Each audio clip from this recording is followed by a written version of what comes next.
YouTube people, how the devil are you today? What's going on, Sophia? Same old, same old. Doing it, huh? Getting it in, huh? Doing your thing, right? Getting old. Join the crew. You talking to you? Well, you speak for yourself. I'm not getting old. Yeah, I am. I gotta defrost I gotta defrost my bones every morning. Okay. How's it going, Mr. David? I'm doing well. How is everyone else? Good. Hanging in there, man. I'm ready to do this debate. You know, we've been talking about it all week. As a Christian presuppositionalist, I'm ready to spread the word of God, you know, and really premise my foundation on the only thing you could premise your foundation on if you're going to be reasonable, right? That's what they say. All right. Well, you know, last week we had a really good conversation. We had Patrick Yarnell in the house, and we were really discussing the resurrection, and you know, and he fought like a warrior, man. He was kind of dogpiled by like 6, 7 atheists and skeptics and non-believers. So I have to give my hats off to that, you know. And I told Patrick, very good for doing that. It took a lot of courage to come in the lion's den and really express his beliefs, but you know, it was so crowded. I just kind of felt like we didn't really get into some of the nitty gritty like we wanted to. But hopefully today's show will actually present the audience with something a little more, you know, specific. You know, we can talk about things one-on-one and really get into the weeds a little bit, if you will. Okay. And, so what we're going to do is, I know as we format this debate, it's basically me doing an opening, and then and it's pre-scripted. You know, I wrote it out. You know, so I'm going to read off my opening, and then we're going to do and then he's going to, you know, off the cuff, Dave's going to kind of lay out his position, whether it goes 10 minutes or not. But if it goes up to 10 minutes, Sophia's our moderator. She'll let us know, look, you're about to run out of time. You got 1 minute left. And then we'll go into open discussion for about 30 minutes or so. Let's kind of see where the flow is going on that. And then we'll do like a little quick closing. And maybe you guys in the audience, if you have any questions for any of us, write them down and present them. You know what I mean? And mute them out. Stop, mute me real quick. They want to debate too, it sounds like. So I think the dogs are disagreeing with me here. But yeah, we'll go ahead and do it like that. Hopefully we'll get some questions and answers. So audience, if you're out there, write down some questions, you know, and shoot it to one of us, and we'll keep having the discussion. So anyways, without further ado, I guess I'll go ahead and get into my opening so we can get this party started. Does that sound good for everybody? You're muted, Sophie, if you're talking. Now I was telling my mystic dog to shut the hell up. Ah, okay. Yeah. Rolex and Timex, 2 watchdogs, huh? All right, so I'm going to go ahead and get to this opening. So basically, as a Christian, what I'm going to do is I'm going to argue from a presuppositional apologetic. So what is a presupposition? Well, the way I'm using the word is it's a thing tacitly assumed beforehand at the beginning of a line of argument or course of action, right? So everybody sort of uses presuppositions. Like, we can't really prove reason by reasoning, right? You can't really verify rationality through rationality. We just presume it at the beginning when we have these discussions. So I'm sure Dave is going to be presuming a reasonable or logical argument against me. I hope he does. And then all I'm doing is I'm really just presuming what leads up or what is reason and rationality based on. So I'm going a step further to say God, the Christian God. So my whole argument here is the fact that humans can reason correctly and incorrectly. This presupposes the existence of a standard by which to judge human thought as correct or incorrect. So human thought presupposes objective reasons. So if the value of our reasons are in doubt, you can't try to establish it by reasoning. Like I just mentioned, reason is our starting point. There can be no question either of attacking or defending it. If by treating it as a mere phenomenon, you put yourself outside of it, there's then no way except by begging the question of getting back inside again. So reason itself is the necessary precondition of truth or falsity of human reasoning. So reason cannot be proven directly by deductive arguments, since all such arguments presuppose the validity of reason. However, if you presuppose reason, then you can make sense of human thought, be it valid or invalid. So reason is proven indirectly through transcendental argument rather than directly, because without it, human thought can be neither true nor false. If you take away the measuring rod, there's no way to tell who's really off, right? All that to say, correct human thought presupposes reason, and incorrect human thought presupposes reason. So if human thought presupposes reason and we take reason as our given and ask what must be the case for reason to be intelligible, given reason, what are its necessary preconditions? So supposing there was no intelligence behind our universe, no creative mind, let's say, in that case, nobody designed my brain for the purpose of thinking. It is merely that when atoms inside my skull happen for physical or chemical reasons to sort of arrange themselves in a certain kind of way, this gives me as a byproduct the sensation that I can call a thought. But if so, how can I trust my own thinking to be true? It's like upsetting a milk carton and hoping that the way the splash arranges itself will give you a map of London. But if I can't trust my own thinking, of course, I can't trust the arguments leading to atheism, and therefore have no reason to be an atheist or anything else for that matter. So unless I believe in God, I can't believe in thought, so I can never use thought to disbelieve in God.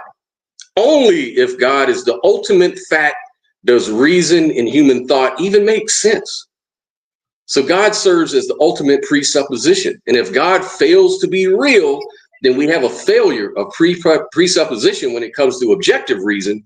And so human thought can neither be true nor false. So the conclusion of my opening here is that man can't think without reason, but reason isn't dependent on man's thoughts. Reasons are the taproot. It's God is the taproot of reason, rather. Whether we believe that reason is an attribute of God or reason is analogically related to God's character, reason presupposes God nonetheless. Since we, on the Christian view, we've been made in God's image. So God's made us with the ability to engage in reasoning. God's thought is original and eternal. Ours is derivative and finite, right? So it's kind of like this. A presupposes B if and only if A presupposes B or not A presupposes B.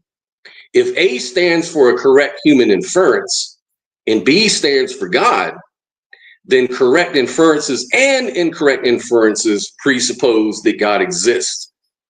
So I'm just going to kind of leave it there and let Dave kind of explain his point of view, and we'll get into the open questions or the open discussion. Okay, so I don't take any presuppositions, as the framework is based on consciousness. And that's clearly demonstrable. So no need to presuppose anything. Very soon. That's it. Okay. All right. So I guess my first question, we'll go into the open discussion. So I guess my question for you is, are you operating when you just made your last statement that you don't need presuppositions? What is your standard for making that argument? What are you resting that on? I think, therefore I am, essentially. If I wasn't conscious, I would not be aware of it. Okay. I think, therefore I am. How do you actually know that?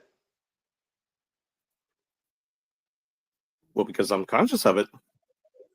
You're conscious of it. Okay. And so are you.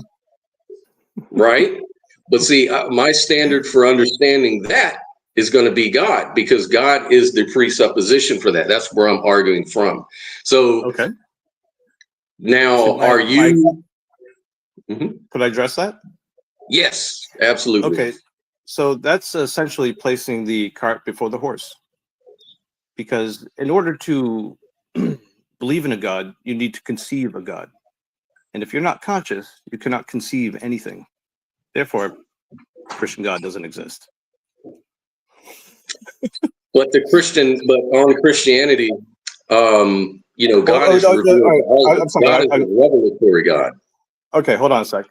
I misstated that. Got ahead of myself.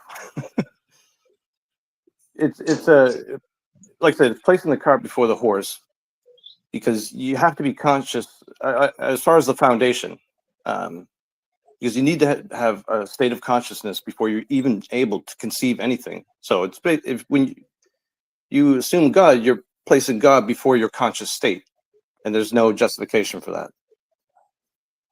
Yeah, but isn't that an inference? Yes, that's basically the only option we really have. Right. The brain operates. The brain operates in a state of rapid inference. We're constantly transitioning through these phases. The problem is that you're going to claim that the Christian God doesn't exist. I misspoke there. I want to retract that. Okay, so are you saying that Christianity could be true or could be, are you agnostic on that now? No, I think the Christian God exists for a specific reason for those who perceive the Christian God. And that theme not scriptural. That's not scriptural, sir. That's your opinion. Well, so is Scripture. No, Scripture is the revealed word of God on Christianity that I'm presupposing. Romans chapter 1, 8 through 12, or actually 18 through 22, rather, sorry, tells us that God has been revealed to all of us. We all know that God's been revealed to us, so that we have no excuse. So for you to say that that's wrong, you would have to have some kind of foundation established that anybody could know that was correct. You see, God is ultimate. He's unchanging.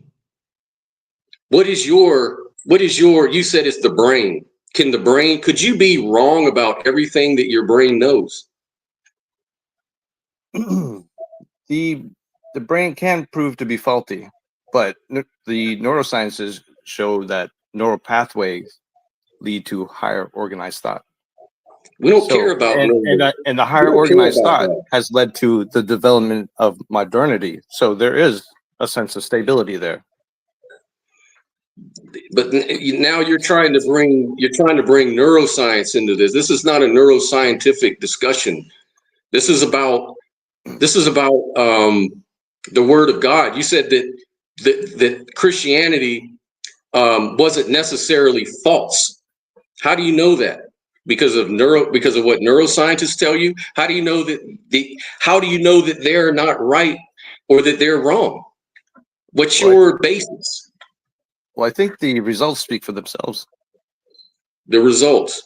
Yeah, look at the technology, the advancements we've made, the progression in consciousness that we have exhibited, higher thought, the development of morality, and so on. That's kind of a deflection because that's not related to the question. The question is about metaphysics, and science doesn't talk about metaphysics. It's talking about how reality behaves, how we can make predictions on material methodology, and all that can work and be fine. All that really does is show that there are consistencies and patterns in nature, but without God, these patterns and regularities should be meaningless, according to your view, a no God view. I had a thought and I lost it. I mean, basically what I'm saying is the way that this works is that... Oh, I got it.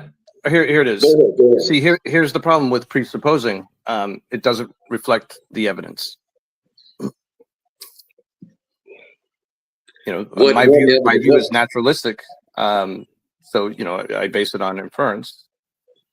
Whereas the Christian can only presuppose because they have nothing to infer other than words in a book. Yeah, because, the argument runs like this. If the Christian God exists, then you know that he exists. Romans 1:18-22. You do know that the Christian God exists, and you do know that he does not exist. This would be agnosticism about Christianity. Therefore, you do know that the Christian God does not exist. That's a contradiction. Even if you say you don't know, even if you try to say that I don't know if the Christian God exists, he may, whatever, you're still just saying, you're basically contradicting the conjuct of the conjuct of premises 2. So this is supposed to show that you can't be agnostic about all gods, because some gods are such that if they existed, you would know about them existing. Your not knowing about them existing is enough to know that they do not exist. So you're actually making a positive claim when you say that you don't know whether the Christian God exists. By implication, you're operating in the world whereas as if the Christian God did not exist, sir. That's contradiction. But why should I accept that? Where's the justification in that? Because someone stated it? Because God is a revelatory God. I already went over this. Hold on, Scott. Yo. Since I'm the moderator, I'm going to have to tell you, you're going to have to answer questions. And you fail to provide evidence for your extraordinary claim that you make. Okay. So you're asking me, why should you believe that? And I'm telling you the reason why you should believe that is because God has revealed himself to you. That's why. But he obviously didn't if he doesn't know this God. I don't even concede the concept of a God. Well, other than an anthropomorphic projection. Well, I don't believe you, because Romans 1 tells us that we have suppressed the knowledge of God. We've suppressed belief in God, and suppression comes in all sorts of forms. You can suppress because of scientism. You can repress because, you want to give in to your sin. You can repress because you want to believe other things that are more comfortable for you to believe. It comes in many forms, but at the end of the day, sir, the Bible, God has revealed to me and to everyone that you're just suppressing. So it's no surprise that you would say, I don't know if God exists. Okay. Well, I reject the New Testament because the Old Testament refutes its claims. The Old Testament clearly states that nothing is to be added to or taken from the Word, and the New Testament is an obvious addition. And it's not even from Jewish hierarchical sources. It's directly from the words produced by the mouths of Romans. Cool. So if you're rejecting the New Testament, by what basis do you make that rejection on a no God hypothesis? You're saying that you're interpreting the Old Testament in that way. Why should we trust your interpretation since you're operating from a no God place? What is your standard? I keep asking this. What is your standard to know what's possible and impossible, to know what's right and what's wrong? What is your standard, sir? Well, I suppose if we needed to reduce it to that, it would be logic. So you're presupposing logic. How did you know that logic is the way we should operate? Well, I don't presuppose logic. It's clearly demonstrable. It's clearly demonstrable. Yes, That sounds like everything we've achieved is essentially based on logical thinking. Even developing the presuppositional argument is based on logic. How do you know that? Well, the framework, the script, the thought. And how do you know the framework? How do you know all of that's true? It's self-evident. Self-evident. It's not self-evident to me or to many people, because it's sort of taken for granted. That's what a presupposition is. What things that you think are self-evident are your presuppositions, sir. You're contradicting yourself. But I don't presuppose logic, because what can be produced through logic is clearly evident. Give me an example. Like I said, the basic fact that we're developing arguments using logic to justify our positions places logic before any of this. So I think that the consensus of philosophy would vehemently disagree with you, sir. I'm sure logic is not a self-evident thing. There's a lot of people that operate without using their logic. Well, and I would hate to say that you're one of them, but it sounds like if you're going to just say that logic is just it's just, we know that logic is the thing that we should use. I think that you've got a problem on your hand logically. You're trying to use logic to argue for logic. That's circular reasoning, sir. Life is circular. Yeah, we can't escape it. So I reject that disqualifier.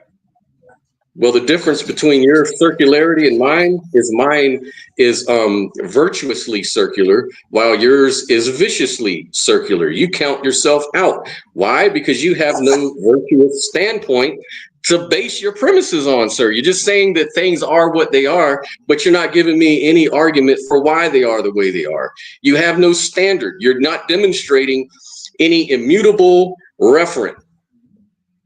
If you're going to say that we should live by X, well, you have to give me a reason why. Well, my opinion, consensus of people in my neighborhood say we should live that way. Those aren't logical reasons. Those are just subjective, relativist sort of ideals. And the thing is that it's our behavior is driven by cooperation, and through cooperation we need to have standards of what we agree upon and what we do not. And all of this comes about naturally through the brain to a conscious state. You don't need to presuppose a God for any of it. The Canaanites cooperated as a community in order to burn their children alive. Does that make it right? And the Israelites cooperated with their community to commit genocide. Yeah, but God told them to do it. So, well, that makes God a tyrant. Right. So now we're getting to another point I wanted to bring up. How do you know? Who are you to be in judgment of God? How do you know God is wrong or right? What standard do you use to know that God is immoral?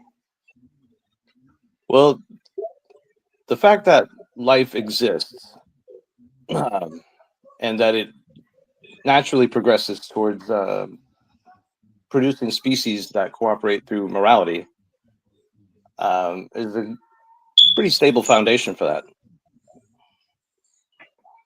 And I kind of lost my thought mid-thought there.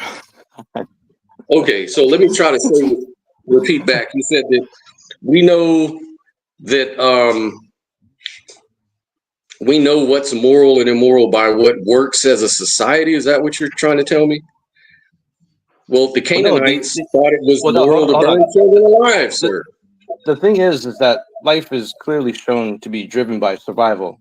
So it only makes sense that we would want to promote our survival, and therefore create standards to promote our survival by instituting standards of well-being. That's a really neat little theory you have there, but I don't have any reason to believe your theories and hypotheses because you have no standard by which you base it on. I still have yet to hear why all these opinions should be taken seriously. They sound arbitrary. Well, the standard is based on the fact that we live and we exist, and that's the only foundation that's required. If you weren't alive and you weren't conscious of any of it, none of this would matter. I'm really trying to be patient here, because you're kind of repeating yourself over and over. You're saying that it works because it works. That's circular. I'm saying that it works because it developed to work, and evolution shows that. The neurosciences show that. So as I said, I don't presuppose. Okay, so let me just go with you then. Let me just humor you for a second at least. Evolution. Is evolution guided by God or a mind, or is evolution sort of operating by blind processes? It's driven by survival primarily, and adaptation, in order to better promote survival in harsh environments, such as the case here on our planet. So you didn't evolve to know whether God exists or not. You didn't evolve to know whether quantum mechanics is true or not. You didn't evolve to know what the metaphysical primary referent for everything you just stated is or is not, right? It's just survival. Yes, and survival leads to higher organized thought, because an advanced conscious state would be required to navigate a complex, dangerous environment. Okay, well, the problem I have with your statements, really all your statements here, is because on a no God hypothesis that evolution also apparently operates from, there's no reason to trust it. It's still arbitrary. You're still arguing for arbitrariness, because see, look, it's like shaking two cans, one can of Coke, another can of Sprite. Okay, chemical reactions. I open up both of these containers, and it starts fizzing. Which can is fizzing the truth, sir? Well, I find that it's ironic that references to scientific discovery would be rejected and then argued from that position. Yep, it's called an internal critique. All right, repeat your question for me. So if I were to shake two cans of soda up, one on the right, one on the left, which can of soda would be fizzing truth and which one would be fizzing falsehood? Or would they both be fizzing truth, or would they both be fizzing falsehood? And how would you know? By cracking open the cans and diving. So you crack open the can and it starts fizzing. Which fizz is true? Which fizz is telling you the truth? You get the point. Well, if we would have to determine blind chemical processes, then how in the world are we going to be talking truth? We're not evolved. You just said to me, we didn't evolve to know truth. We evolved to survive. So how does that give me trust that you're right about God? Well, in order to determine the truthfulness of the fizz, we would have to dive deep, and the way we do that is through dichotomous thinking, which is based on logic. How can we determine ultimate truthfulness if it's just asserted arbitrarily with no justification that we can pinpoint. Wait, say that one more time. I missed that last part. I'm having a bit of spaciness here today, probably due to my medication. Okay. Okay. Actually, we've heard a lot of questions, Scott, from you, and I still would like to know, how could you prove you're God other than some scripture you're quoting? Well, that's the thing about presuppositional arguments. You don't have to prove it. That's an evidential argument apologetic. I'm not engaging in an evidential apologetic. I'm engaging with a presuppositional apologetic. So again, a presupposition is a thing tacitly assumed beforehand at the beginning of a line of argument or course of action. So presuppositions don't need to be proven. They're assumed. I'm assuming God in my worldview apologetic. So I'm assuming that. And Dave here says he's going to go ahead and meet me head on within my framework of presuppositions. And then he's also presuming a lot of things, but the only thing that he's not doing for me in this debate is he's not outlining the premise of his presupposition.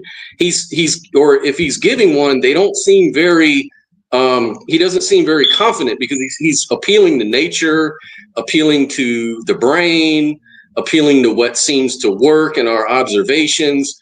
All of those things require, some sort of presupposition in themselves that these things would be accurate to make such a conclusion on. But again, his circularity is just like mine, except that mine is virtuous and his is viciously circular.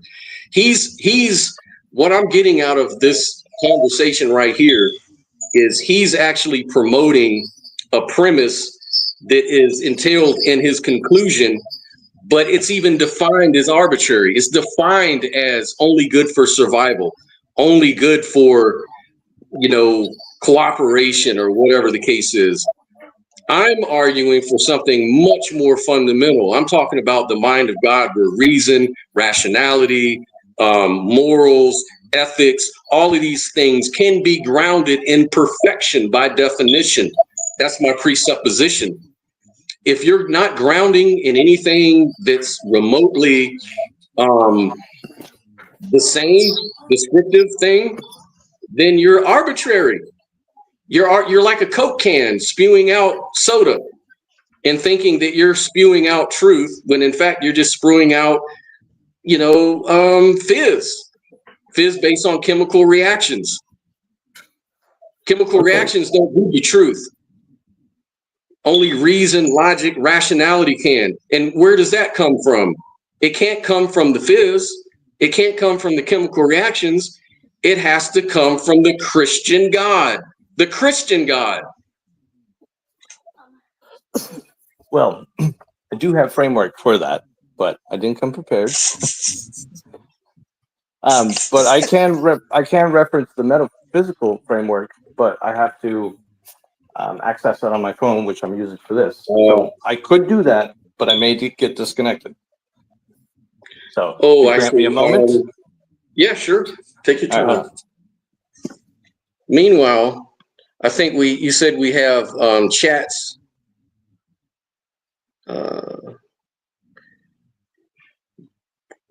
Let's see, because I'm using my phone too.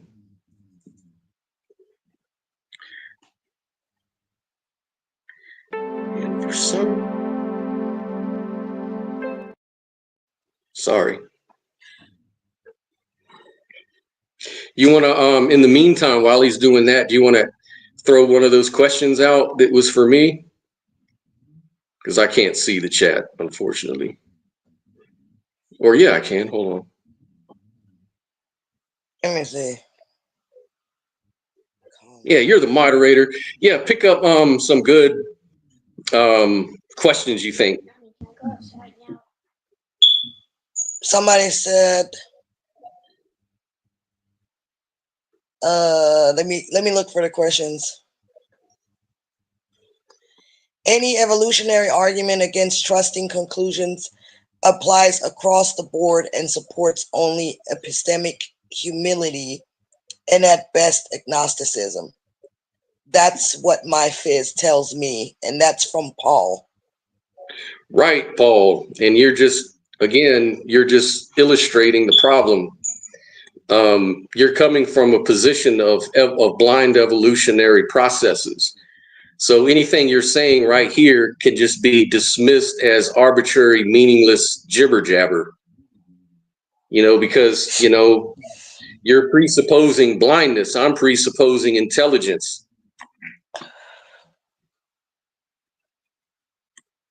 Anything else? I think, and also with agnosticism, the other thing I really can't stand with these damn agnostics, they like to act like they're humble and humility. It comes from humility and humbleness, and I'm just being humility, and I'm not really trying to be an asshole or whatever. And it's like, dude, you're operating from a non-God position. If you don't know if God exists or not, what you're saying is that Christianity is false, because Christianity is defined as a God who has revealed himself to everybody. So if you're going to sit there and say you're an agnostic, you're a liar, because you contradicted yourself. Anyways, any other good comments I can tackle? I didn't see anything else. James was saying he's jealous that David's getting a chance to participate in this role playing. Yeah.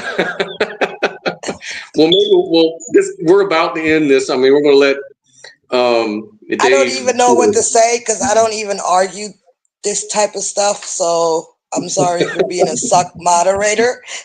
I'm trying to be a Darth Dawkins the best I can.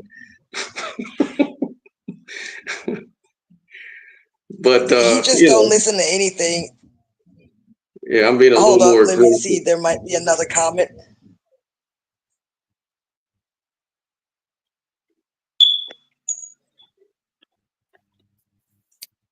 They're talking about some lady. Oh. Let me see. Can you hear me? I can hear you, Dave. You want to go ahead and run it down? All right. So the metaphysical framework is based on life itself. So I'll just list it in order, but we can go into details about it. So it's a 7-stage model. So it starts with life, the experience of biological existence within the cycle of life. From there, we conceive. Then that becomes concept. Hold on. I think this might be the wrong one. And then, but basically, without consciousness, we couldn't conceive anything. And consciousness itself is a superset of a conscious and unconscious state, which is the subconscious. So the subconscious is what's required for any of this. And that ultimately returns to the brain, because only brains are shown to produce conscious states. Mm-hmm. And we should believe you. Why? Are you conscious? I'm conscious, but I have other reasons for why I am. Namely, I have other reasons for mine. So how do we determine which is more truthful and less parsimonious? I would say using logic. So we're on equal terms here. Okay. So logically, you're grounded in blind processes of the brain, chemical reactions evolved over time. I'm presupposing a very highly intelligent, all-knowing, all-powerful omni-God for that. So and I could presuppose cosmic six-legged kittens, but where does that get us? You kind of cut out. What was that again? I said I could presuppose cosmic six-legged kittens, but where does that get us? Well, because such a thing hasn't been revealed. The It's been Christian revealed. God has been revealed. Didn't it just Natural and special revelation. It was revealed to me via special revelation through my consciousness. Yeah, but that's just the product of a blind fizzing brain, fizzing off chemical reactions, as you said. But that's not how the brain operates, and have figured that out, essentially. Either way, you're still saying that the brain, you could be wrong about everything you know is true. Oh, no, I don't claim that. I don't claim that at all. Okay, so you could be right about some things, not all. So you could be wrong about other things. What things could you be right about? My own conscious experience. Right. What other things? I mean, everything's dependent on that, wouldn't you say? Well, dependent on being conscious, obviously, but I mean, you're going to engage in what? Reason and logic and inference. That's what inference is. So while we may be conscious, we have to take that extra step, and we can be wrong about things. Like I could be conscious and I could still say that Bugs Bunny farted the universe into existence last night and be wrong about it. Okay, right? well, all right. Well, here's my issue with special revelation is that based on Christian rhetoric, humans are fallen and broken creatures. So how could Christians be reliable in their interpretations of special revelation? I don't do Bible studies with unbelievers, sir. That's hand waving. Well, it's been revealed through God's word that, yeah, we are broken. We can be wrong about a lot of things, but this is one thing we can't be wrong about because it's revealed not only through special revelation, but also through natural revelation. So that's the part that's different. Well, here's the thing. Under my personal philosophy, which I dub omniism, is a holistic philosophy where I integrate all beliefs. So, in essence, I am a Christian as well, and this is why I challenge the claims of the presuppositionalists. If we're unreliable, how can we, how can we trust your opinion? If you're fallen and broken, I am told in Psalms not to trust you. It's better to trust in the Lord than it is to trust in men. So why should I trust the apologist? But the proverb says that trust not in man's own understanding, but on every utterance from the word of Yahweh. Exactly. So that's the difference. That's the difference. We're trusting in the words of Yahweh as a presupposition of what's true. But here's the thing. Primary. But here's the thing. Nowhere in the Bible does it state that we should presuppose these beliefs. Nowhere in the Bible does it say that we should presuppose an argument to justify these beliefs. Have you ever read Romans chapter 1? I reject the New Testament. 21. Okay, you reject it.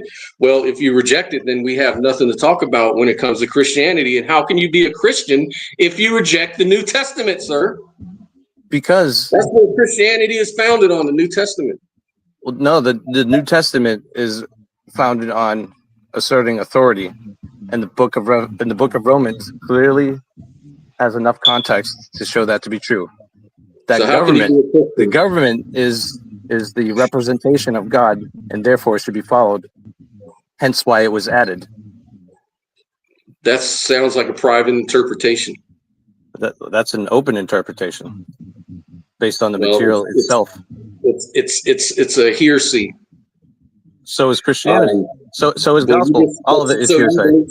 So you're heretical by your own admission because you said you are a Christian in a sense. In a sense that I accept that humanity needs to change its savage and barbaric ways. And the only way you can do that is redeeming yourself through an ideological abstract to aspire towards, instead of falling prey to our animalistic nature. That's the overarching theme. You called it animalistic. What was that? Animalistic behavior? Animalistic behavior. What are you referring to there? Acts of violence, acts of savagery, barbarism. Where did you see such things?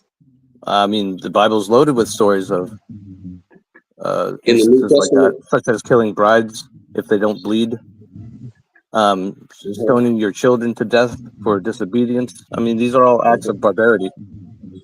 Those are acts of God's wishes. Then God's a His barbarian. command. Well, according to you, but you have no standard for knowing what's right and wrong. Well, I do, because living creatures experience pain. Pain detracts from our well-being, and eventually ends in loss of life. So, in other words, just selfish self-interest. That's what you're basing your morality on. I would call it selfish, because my naturalistic objective morality is based on reducing suffering for all living creatures, even plants. Oh. We should only let me take ask you this. from what we need for what we need. Okay. So what makes you believe that is the correct way of living? What makes that behavior right? Because life itself is driven by survival. By survival. Well-being has nothing to do with survival. Survival is tooth and claw. A lion will devour a deer over, just to feed its children. That's survival. But guess who's suffering in that situation? The deer. Right. You're just all you're doing natural is harm. feeding. Natural harm is inevitable, and that's why we should seek to reduce it. We should seek to reduce it. So where in nature does it say we should seek to reduce it? By the very fact that life is driven to survive. It's driven to live. So you know who you sound like right now, sir? You sound like Ray Kurzweil in his transhumanism philosophy, because that's exactly what he says. He says we should try to reduce suffering and reduce death and all of this. Therefore, we should just live forever on the computer cloud or whatever. You think that's a good thing? Well, no, I think death is inevitable. The cycle always repeats. Okay.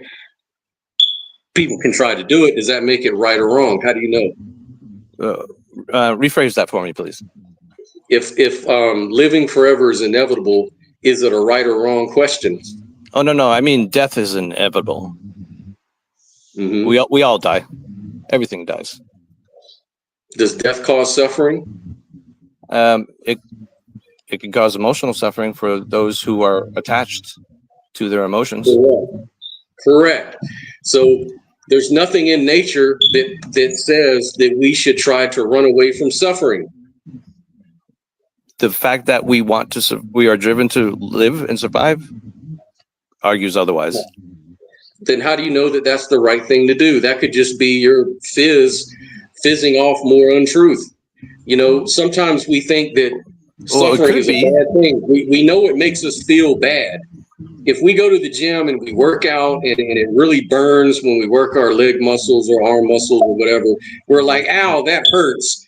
Ow. We should mitigate that suffering, then we would never really build ourselves up and promote our health, would we? So suffering is actually very necessary in the world according to God. And even according to Christianity, we have suffering for a reason. But the thing is, suffering is also inevitable, and that's why we should seek to reduce it. Okay, now I'm just asking you again, how do you know that?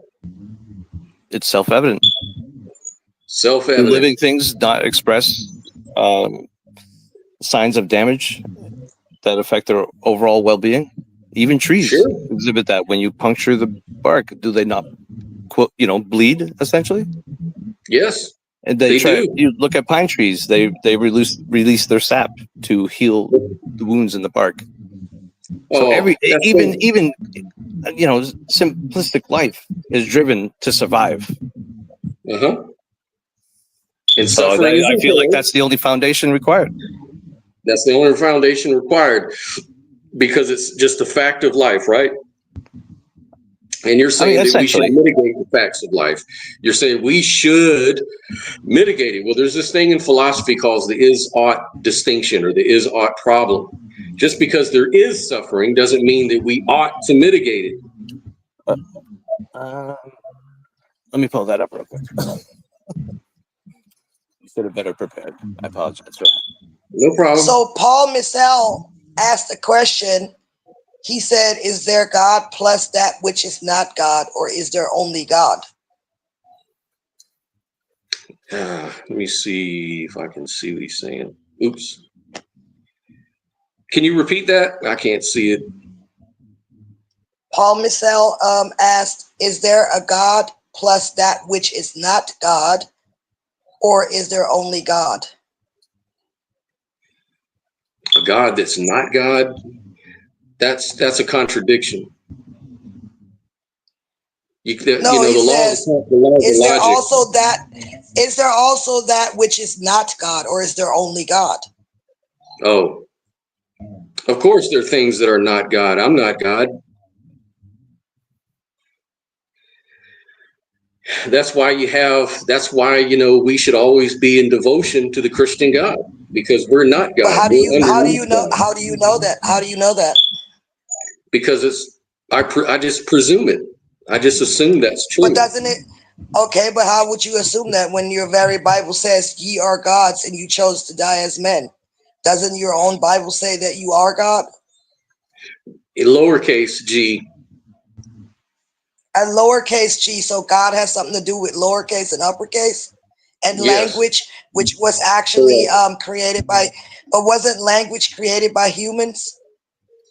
Language was created by humans, but God dictated his word to man to translate that word onto the scribal, material, which whatever it was, a book or whatever the case may be.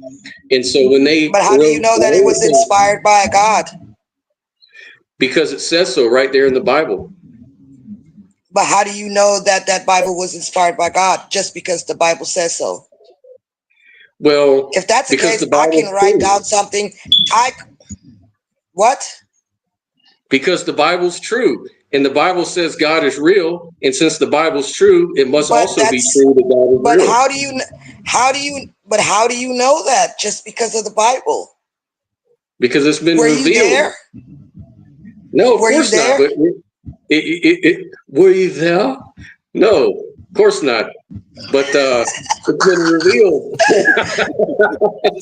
You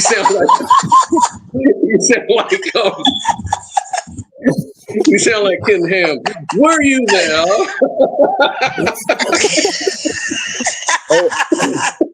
I'm ready to make my case. Okay, go ahead, Dave.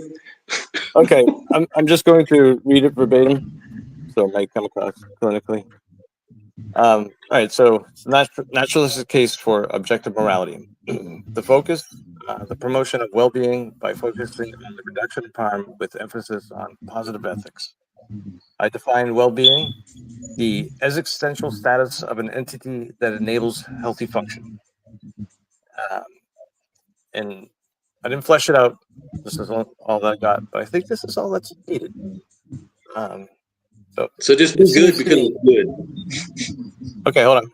So it seems to me that if an observer of morality, a concept that evaluates existential status, the onus of the observer ought to observe an objective standard that promotes overall well-being of all things that experience by focusing on the harm of the natural order, but by focusing on reducing harm of the natural order with additional emphasis on its impact.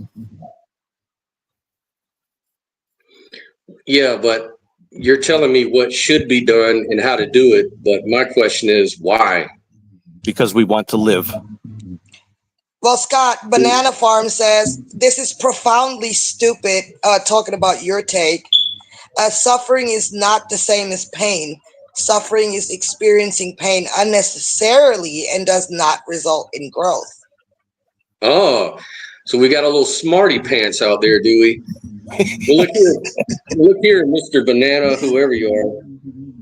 This is the thing.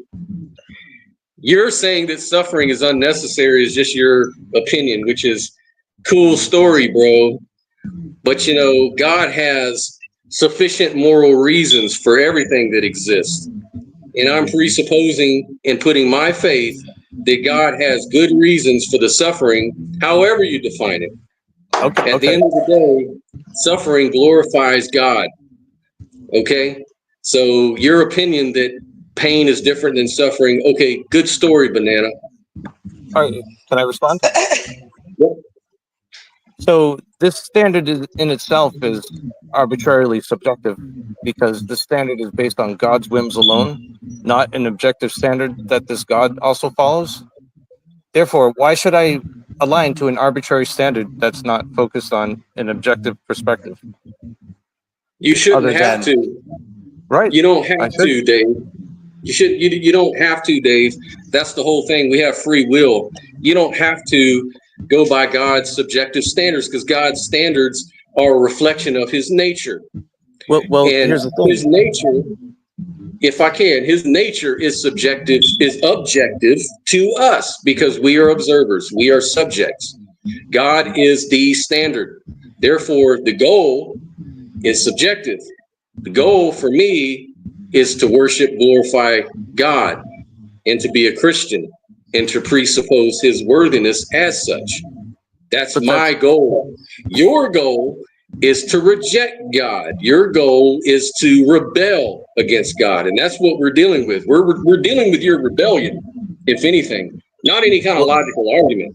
We're dealing with you not wanting to worship the true God because you don't feel like it. Well, that's only imputing motives. Yes. So, I mean, and it's based on an arbitrary standard. So why should I accept it? No, it's based on the Bible. Which is arbitrary to God. Well, God is, like I said, God is the presumed standard. He is God. He is, yeah, he's the authority. Mm-hmm. Banana Farm says the Bible is not monotheistic. There are many gods throughout, and Yahweh is actually a lower second tier deity at the beginning. The Bible never mentions the Bible. There was no Bible. The Bible is the collection of the writings. Banana Farm is speaking out of fizz, that chemical fizz. So I just reject everything the banana says because we've covered that. It's just a chemical reaction, and it's basically making assumptions arbitrarily. Doesn't know any of this stuff at all. There's no logical premise for those statements. This is profoundly stupid. Okay, congratulations for your opinion. That's hand waving. Well, I mean, it's you can call it what you want. It's a presupposition. A presuppositional argument is circular, but it's a circular argument. But now you're just entering the realm of vicious circularity. No, it's not vicious.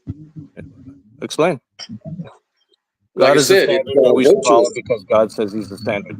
Yes, he's the authority. You have a problem with authority, apparently.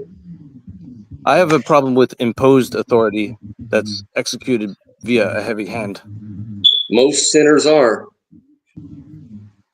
Right, and that shows, and that obviously reduces a person's well-being, rendering it immoral. I mean, that's kind of off topic, but I'll just entertain it for a second and just say this way. Satan and his demons were cast out of heaven because of that same argument. And this is poisoning the well.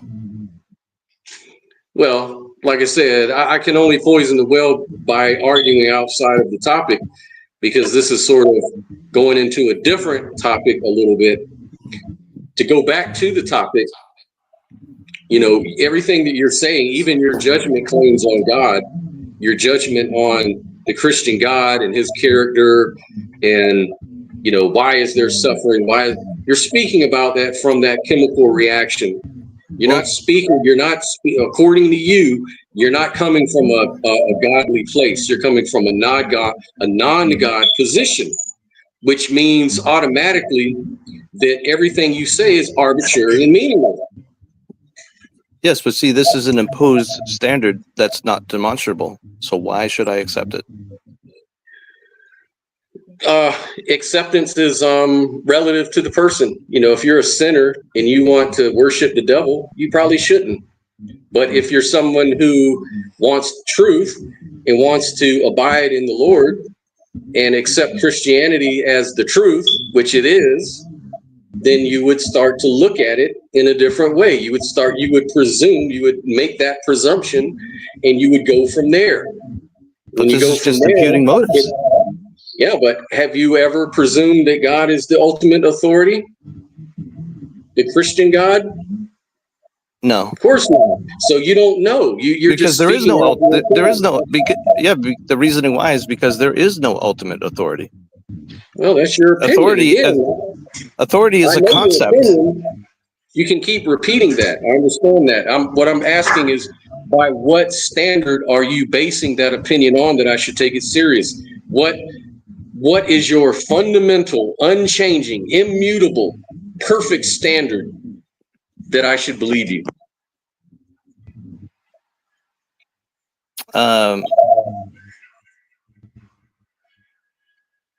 Hold on. Rephrase that. Okay.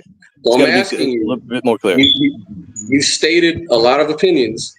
You've stated, what is and isn't. I'm asking you, what standard, what immutable, perfect, unchanging, primary standard do you base those statements on? The very fact that I'm alive and want to be living. So your wanting to be living is immutable and unchanging?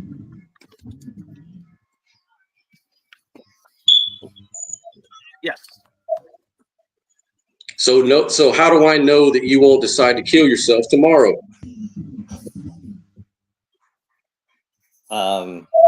You don't know. Right. So if I don't know, then why should I believe anything you're telling me right now? Well, the fact that I haven't killed myself yet speaks rather clearly on that.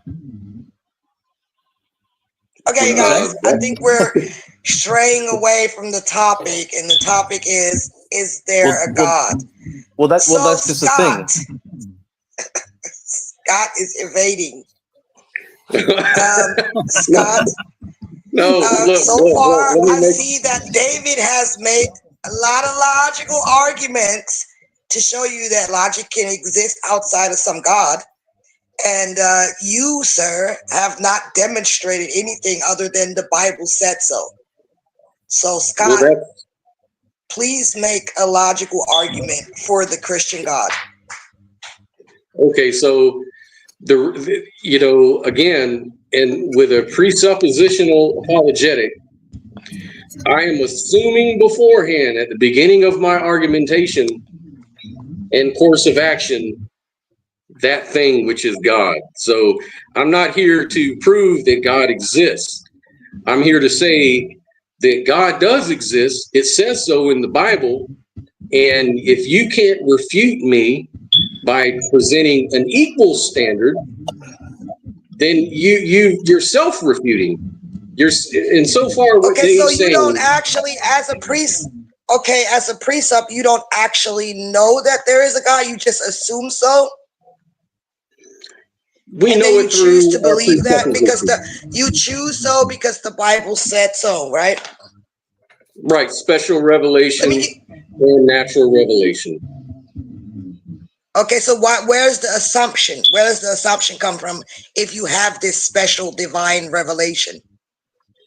Well, the assumption is that we are not with God right now. We are physical creatures in a physical world, separated by God through our sin. Okay? So the way that we get to God is through reason, through this reason. And this is called a transcendental argument. Basically, reason and logic, we both presuppose that. But let me ask you this, here's one way to kind of make that clear, Dave. You believe you obviously give a lot of credence to your logic and your reason, right? Now, is your reason and logic a product of the human mind, or is it the product of God's mind? What is God's mind? God's mind is, in my opinion, a perfect consolidation of all reason, of what's possible and impossible, of all attributions that we can ever make. Anything that the mind can modulate in this world is a reflection of that, because we are in the image of God. So when we reason and when we do logic, we are doing what God does. We're logical.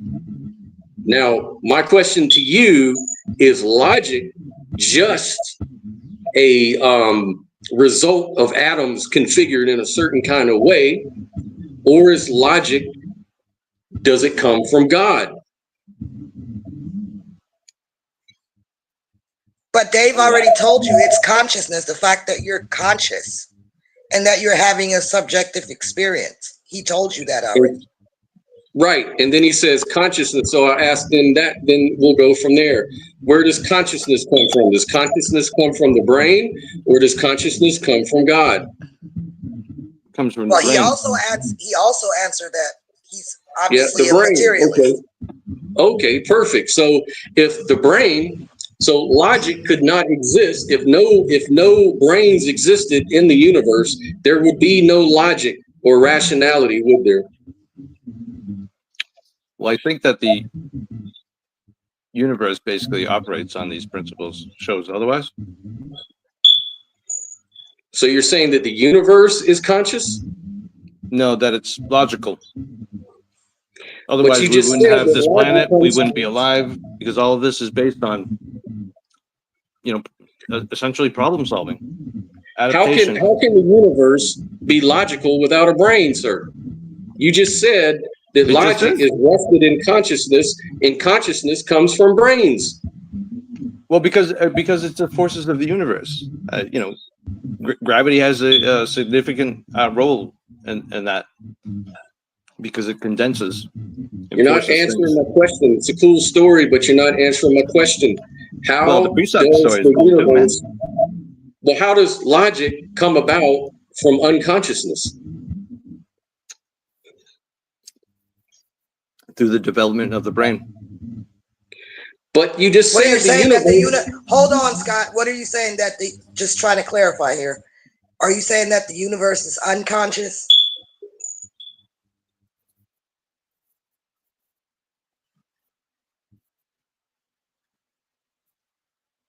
Scott.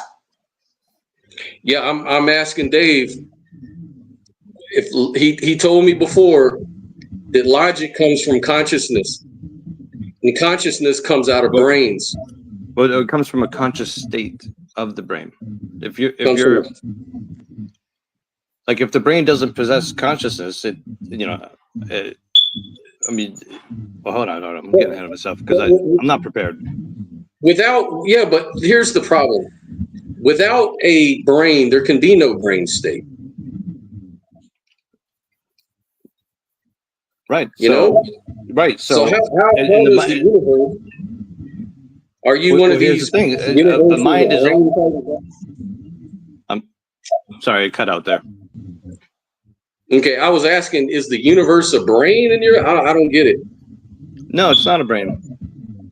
But it's logical. It can be shown to exhibit logical processes. Is what I meant by that.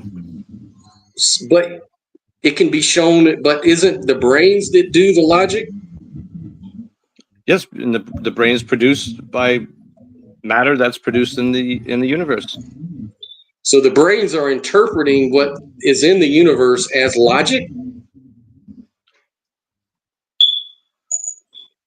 Rephrase that.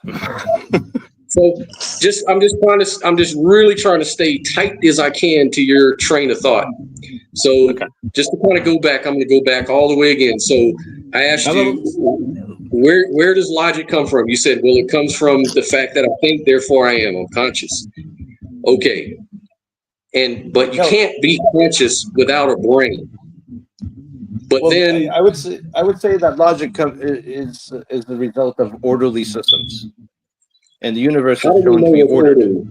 and to an extent that its forces drive to produce specific results. It tries to produce. Why would something unconscious and blind be trying to do anything? Well, I didn't say try. It may have just come through that. Okay. I said it does do it does do that. Through its forces, it produces these results. Why does it like produce gravity. those results?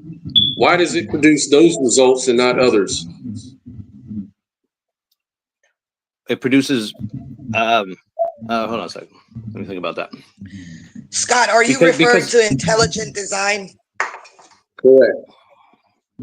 Well, I would say it's through information integration.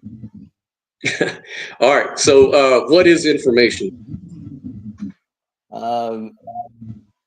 Data that's been compiled, processed, Data that's been compiled. Data that's been compiled, processed, and recognized. That's information. All right. So this blind universe that has no wants, no desires, no volition, it just does all this data compiling and processing blindly. And then why is the result so logical, as you say? Well, it's not blind. It clear gravity clearly leads to that. Oh, so it's focused. I would say focused. It's not focused, because there can be gravitational anomalies. We can have various levels of gravity based on the mass of the object being affected by gravity. Mm-hmm. We all know how gravity works. So why does it work that way and not another way? No one knows. No one knows. So basically, your whole argument goes back to no one knows. So why should I trust anything you say is not arbitrary and meaningless since you don't know? Your whole metaphysics is based on ignorance. Well, that's just the thing. How can we determine what gravity is, where it is, or what it's sourced from? It's nearly impossible. Well, I mean, you're just kind of making it easy for me here. Okay. I don't know what to say, but congratulations. I really had a great conversation. That was awesome.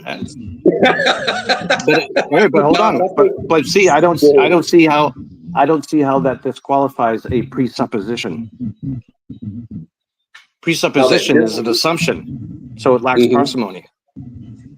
What I argue is not an assumption; it's clearly demonstrable.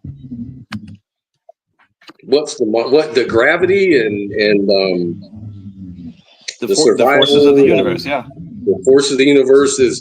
I mean, we all can agree on that. We wouldn't be here if it wasn't for that. But we're not talking about the behavior of the universe and the outcomes. We're talking about the metaphysics. What produces it? Why is it there to begin with? I'm telling you, intelligent design is the most logical conclusion. Because even you're saying, even you admit that it's not a blind process, that things exist the way they do because they do, and the way they do just happens to be good for life. It just happens to be good for logic and doing the kind of conversations that we're doing right now. Yet it all goes back to who knows, man. Nobody knows, bro. What I'm saying is none of this would be. It's revealed to us. Well, see, none of this would be possible without a conscious state. So ultimately, it all leads back to a conscious state. And the conscious state just kind of comes out of what? Nothing? We covered that already. Yeah. It's the brain.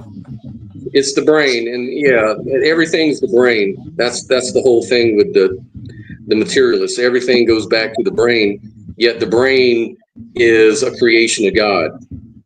And no one wants to talk about that part, though. Well, I'm not a materialist. I'm a holist. A holist, right?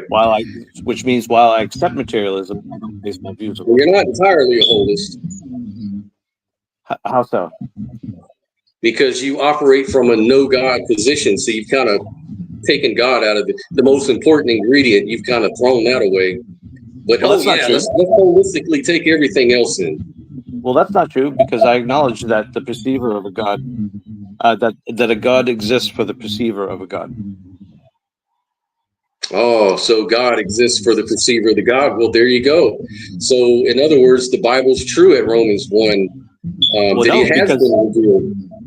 So if you don't perceive God, but other people perceive God, then that means God exists, and the person that doesn't perceive God is simply rejecting God because he doesn't want to believe in it. He doesn't want to see God. How do I know that's not the case? But I want to see God. I've desired it my entire life. Well, read the Bible, sir, and you'll see God all day long. As I said, I'm also a Christian.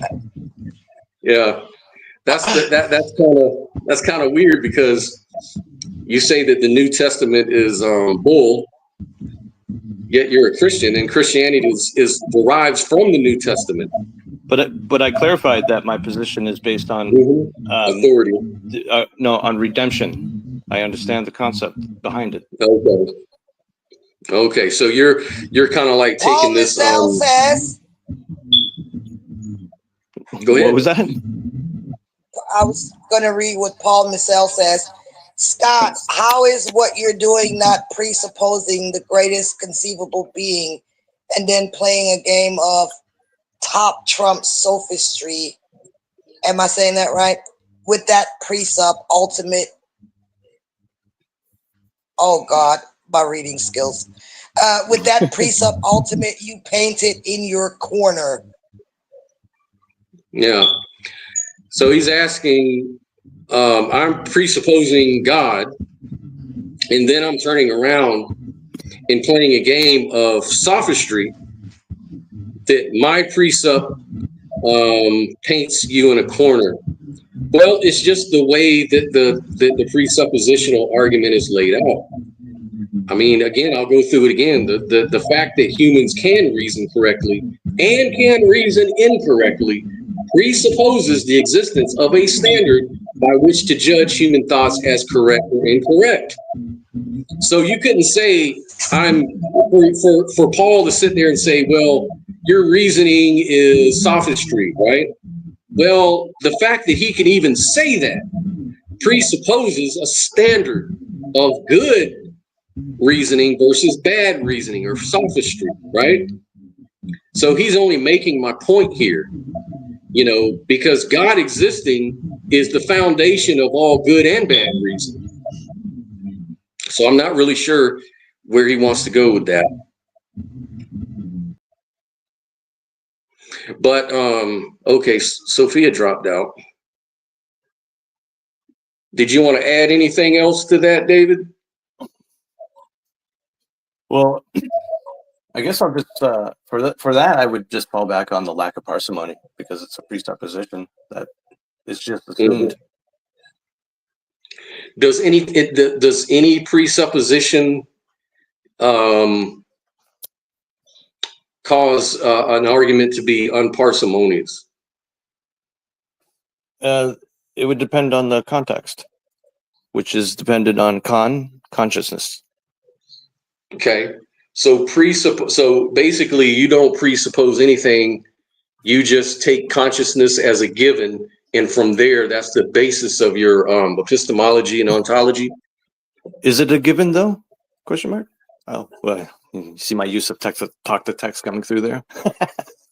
Yeah, and I'm just asking, not even making a statement. I'm asking, are you saying that consciousness is not a presupposition?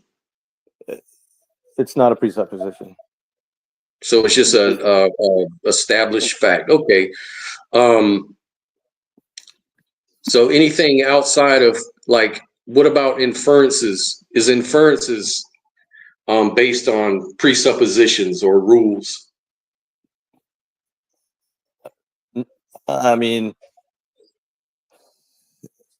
it's a concept which ultimately arises from consciousness. Right. We can agree on that. So that would be the only rule there, I suppose. Okay.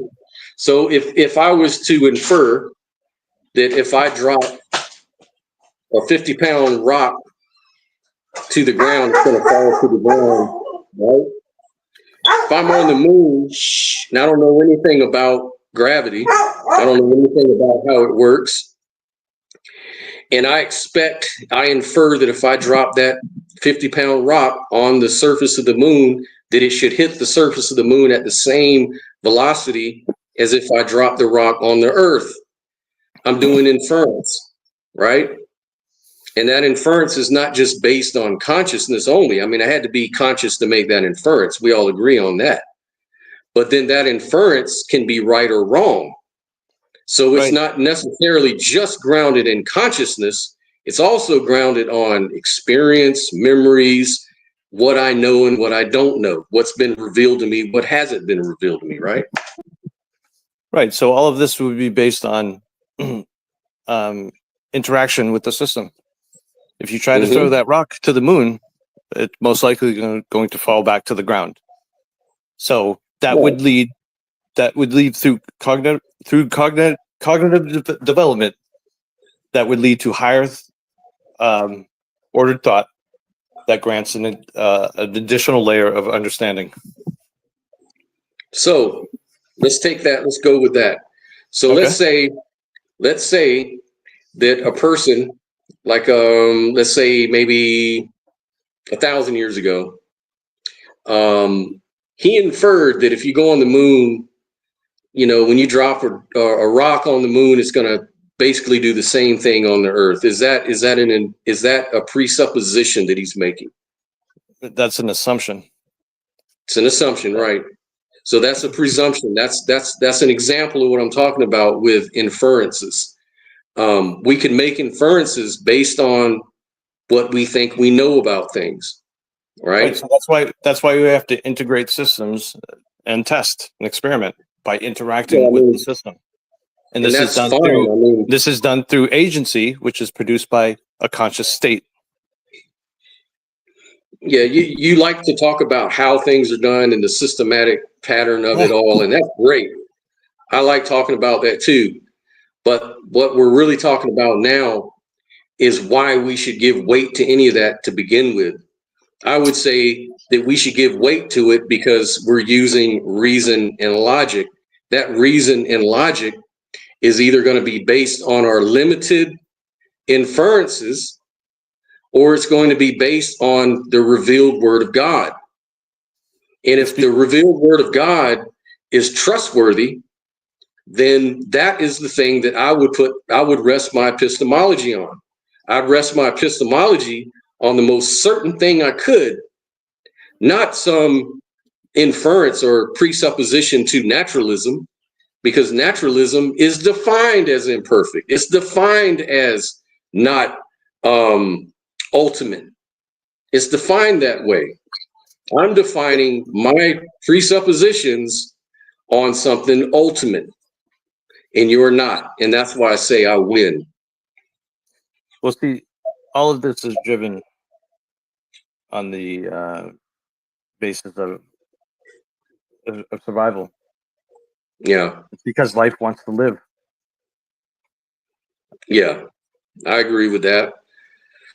But well, you know what, guys? I'm kind of out of gas on this. I can't keep doing this with a straight face, man. So I'm just gonna go ahead and close and then do a little closing to pretend like I'm closing a real argument, if you don't mind. How long have we been going on our open discussion, Sophia? About an hour. Okay, so we went over time. That's good. So okay, so I'll just kind of close it this way. The idea that because I don't know that any creator God exists or does exist or does not exist. If that's one statement, or even if the statement is a little harder, like God does not exist, I mean, if that statement is true, even the one about I don't know, then it necessarily follows that Christianity is false, right? Now, if it necessarily follows that Christianity is false, then the person who says they don't know, the agnostic, knows at least one major contender for the creator God does not exist, and that contradicts that agnostic statement. So the way that I'm running the argument is if the Christian God exists, then you would know that he exists because it's written, Romans 1:18 through 22. Indeed. You do not know that the Christian God exists. You do not know that he does not exist or exists. That's your agnosticism.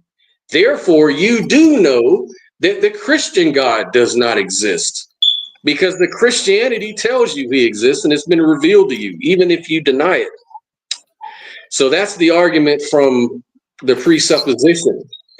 You know, the conclusion that I made would contradict the conjunct of premise 2, you know, that you don't know. When Christianity is defined as everyone knows that the Christian God exists. So that's the first part. The other part is transcendentals. You know, the transcendental argument is that, you know, is it moral if you see a lady being, you know, raped or murdered in front of you? You know, that's wrong. We would agree that that's a wrong thing. That's a bad thing. It's immoral, and we'd want to step in and do something about it. Now, is it still wrong when it's done in Japan? Is it still wrong when it's done in Alaska? Is it still done when it's committed on the planet Mars? It's wrong everywhere because it's transcendental. And so it doesn't depend on human minds. It depends on the transcendental mind of God. So that's the transcendental argument for morality, for reason, for logic, and all of that stuff. And so that was the argument that I presented. And we'll let the audience decide whether it made any sense or not. But go ahead, Dave. I'll go ahead and let you finish out. Okay, so the tag is basically derived from consciousness as well. And I had one metaphysical argument concerning the premises of the Christian God, where it makes the clear distinction between creator and creation. Come on, both of these are concepts. But let me ask, can a creator create itself? Is anything shown to exist in the internal, unchanging state? No. So it's not eternal, and a creator cannot create itself. So the premise is flawed. Okay.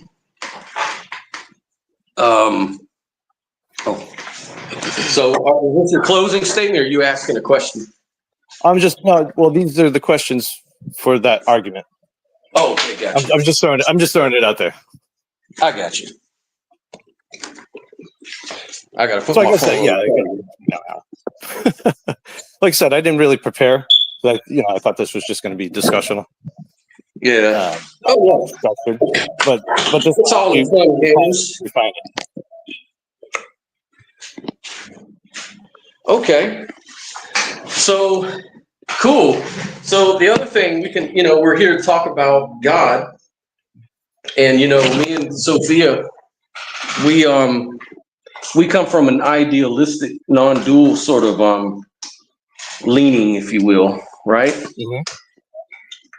And I don't know, for me, I usually don't like to invoke the word God, only because it can be a disrespect to how people actually understand God to be. So it can be easily said that, well, you don't really believe in God because you're not defining the God the way he's supposed to be, classically defined or whatever. And so, in other words, God is a loaded label.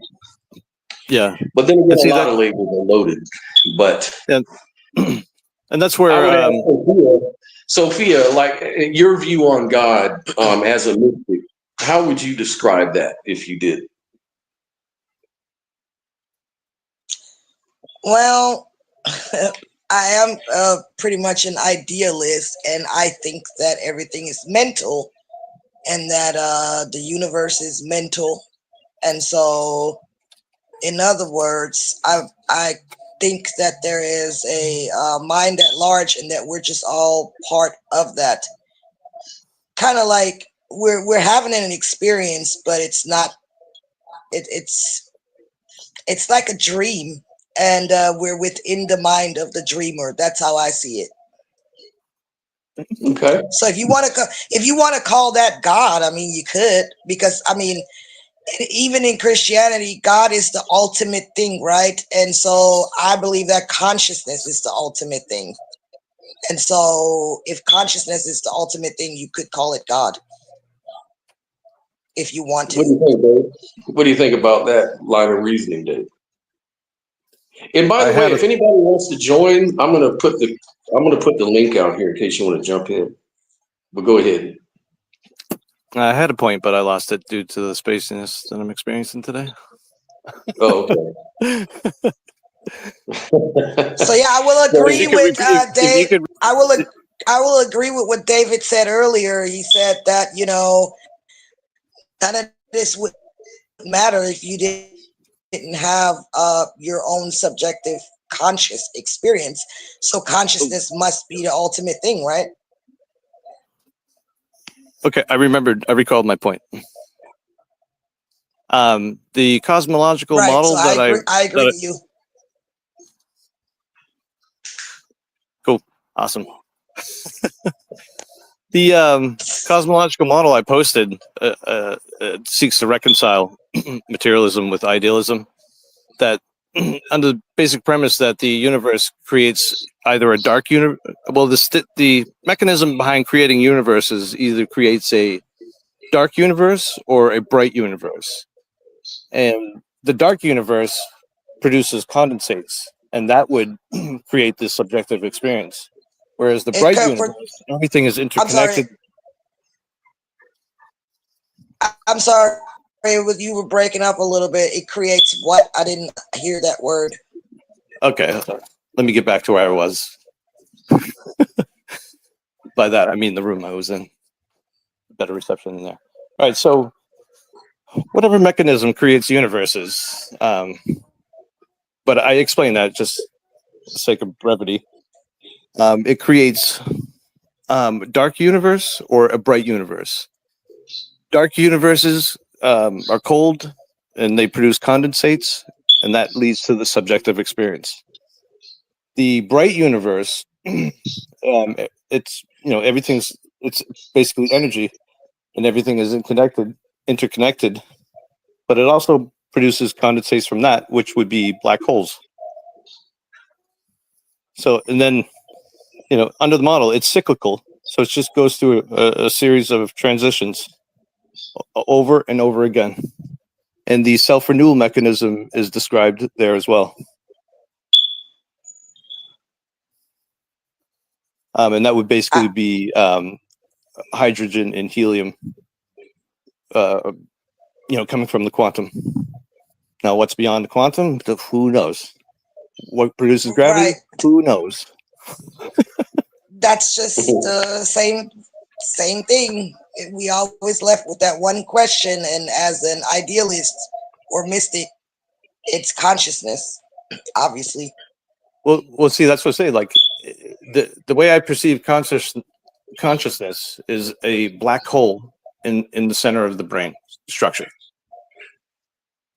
So, in a sense, it is a condensate of the universe, of the dark universe. I've never really heard the term dark universe and bright universe, so I'm not sure what that even means. These are terms that I'm proposing, and I've listed that in the theory there. Okay, well, I will have to get more familiar with that before I can even, you know, give an opinion. Sure, I ask everyone to check it out. Yeah, ultimately my goal is peer review, because it's based on holism. You know, we're all part of the same system. Well, yeah, see, I believe in that too. I believe in holism, and you know, also if what the quantum physicists tell us is right, like the non-locality and entanglement, if that is really a feature of the universe, then it seems like idealism is still going to be preferred because of the fact that, let's put it this way, we sometimes get into this thinking of this serial time thinking, like one step precedes another. We get into that sort of classical thinking, right? And so we think, well, first came the matter, and then from the matter came other matter and the black holes and all the other things. And then eventually the earth came, from the disk that were flying around our sun, and it eventually formed a planet. And then the next step was animals. And then the next step was they evolved. And then the next step, consciousness emerged. And so we get into that very serial logic. We get into that step-by-step, logic. As observers in the universe, we observe step-by-step connections, these relations that are all one thing leads to another, the causation thing, right? Mm-hmm. But when you go deeper into reality, when you really look at it deeper, reality doesn't really work that way. It isn't really that step by step. That is just how we as observers interpret what's going on. We see things step by step, and it's all valid. You can still do science. It's going to have causal effects. You're going to see consequences. But spinning out of that, you're going to also have anomalies, especially when you start studying the deeper realms of reality. You're going to start seeing anomalies to that, which would be predicted. And it was. And in fact, quantum theory is one of the most successful theories that we have in science, right? But entailed in that is non-locality, entanglement. Causation isn't the same as we think about it in the classical world. So in a way, everything sort of exists. It just is in a superposition, right? And then particles, people think of particles as these little marbles, these little tiny solid marbles that float around. And, that's not what particles really are, as we come to find out. All they are mathematical descriptions of an excitation within a quantum field. So the quantum field isn't disconnected from the excitation. No, it's the excitation comes from the field. It's part of the field. So us, our bodies, our mind, everything is part of the field. That same field that has no time, has no locality, it's all entangled, it's all at once, it's everywhere. So there's a field of physicality, there's a field of mentation, all of that stuff, all of those relations, everything is relative. And we observe it the way we do because we come out of the field and exist within a certain, dimension. And so that's kind of how I understand reality, that a more holistic way of looking at it, where the ontology is really everything. The ontology is the physical and the mental, but the mental is more important because the mental is how we know the physical, is how we interact with the universe itself. Like a scientist, he's participating. It isn't like the scientist steps outside of the universe to decide what experiment he's going to choose and the outcome he's going to observe. No, he's part of the same universe. He's part of the same system. So he's participating in that same universe. And so all of these things are sort of connected at a very deep level. And so that's how I arrive at my understanding of idealism in that way.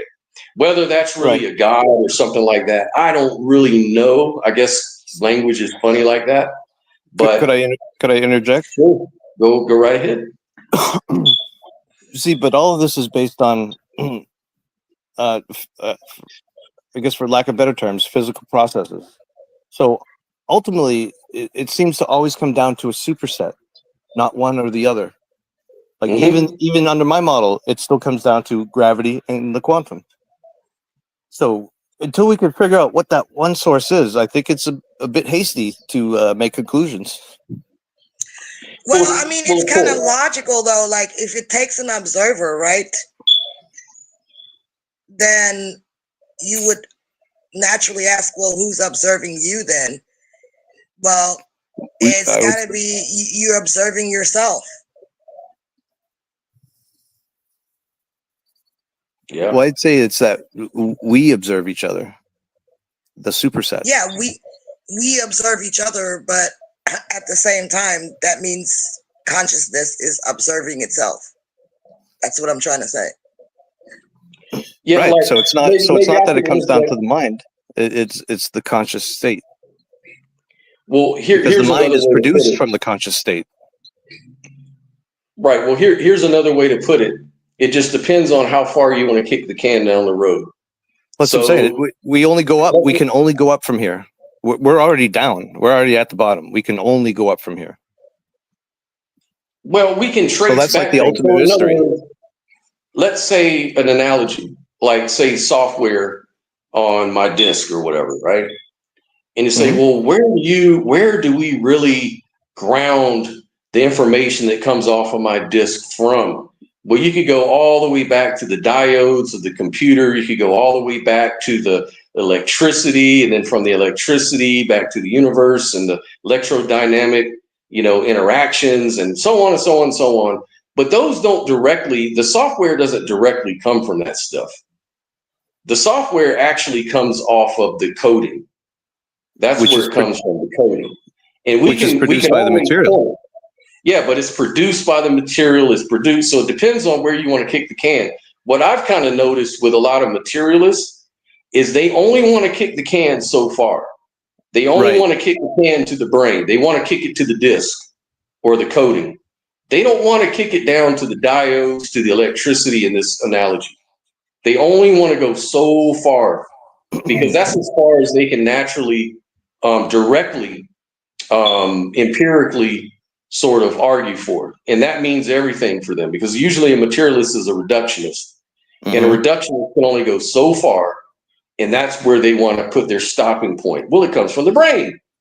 We don't care how it comes from the brain. We don't care about the matter that created the brain, the atomic, the atoms and the fundamental particles that are arranged in a certain kind of way. Who cares about that? We only care about the consciousness coming from the brain. And some don't even go that far. Some will go psychology. They'll say, well, it comes from memories. It comes from trauma in your life, or your subconscious is where it's really seated in, or whatever. So it just depends on how you want to talk about it. So if you're an idealist, you're really trying to talk about something deeper. You're trying to talk about the necessary components before the consciousness even were to kick in. And then if you go that far, what you're going to learn is that these fields are by definition all connected. They're non-local. So it's not this serial sort of progression that we usually think of in terms of, everything else.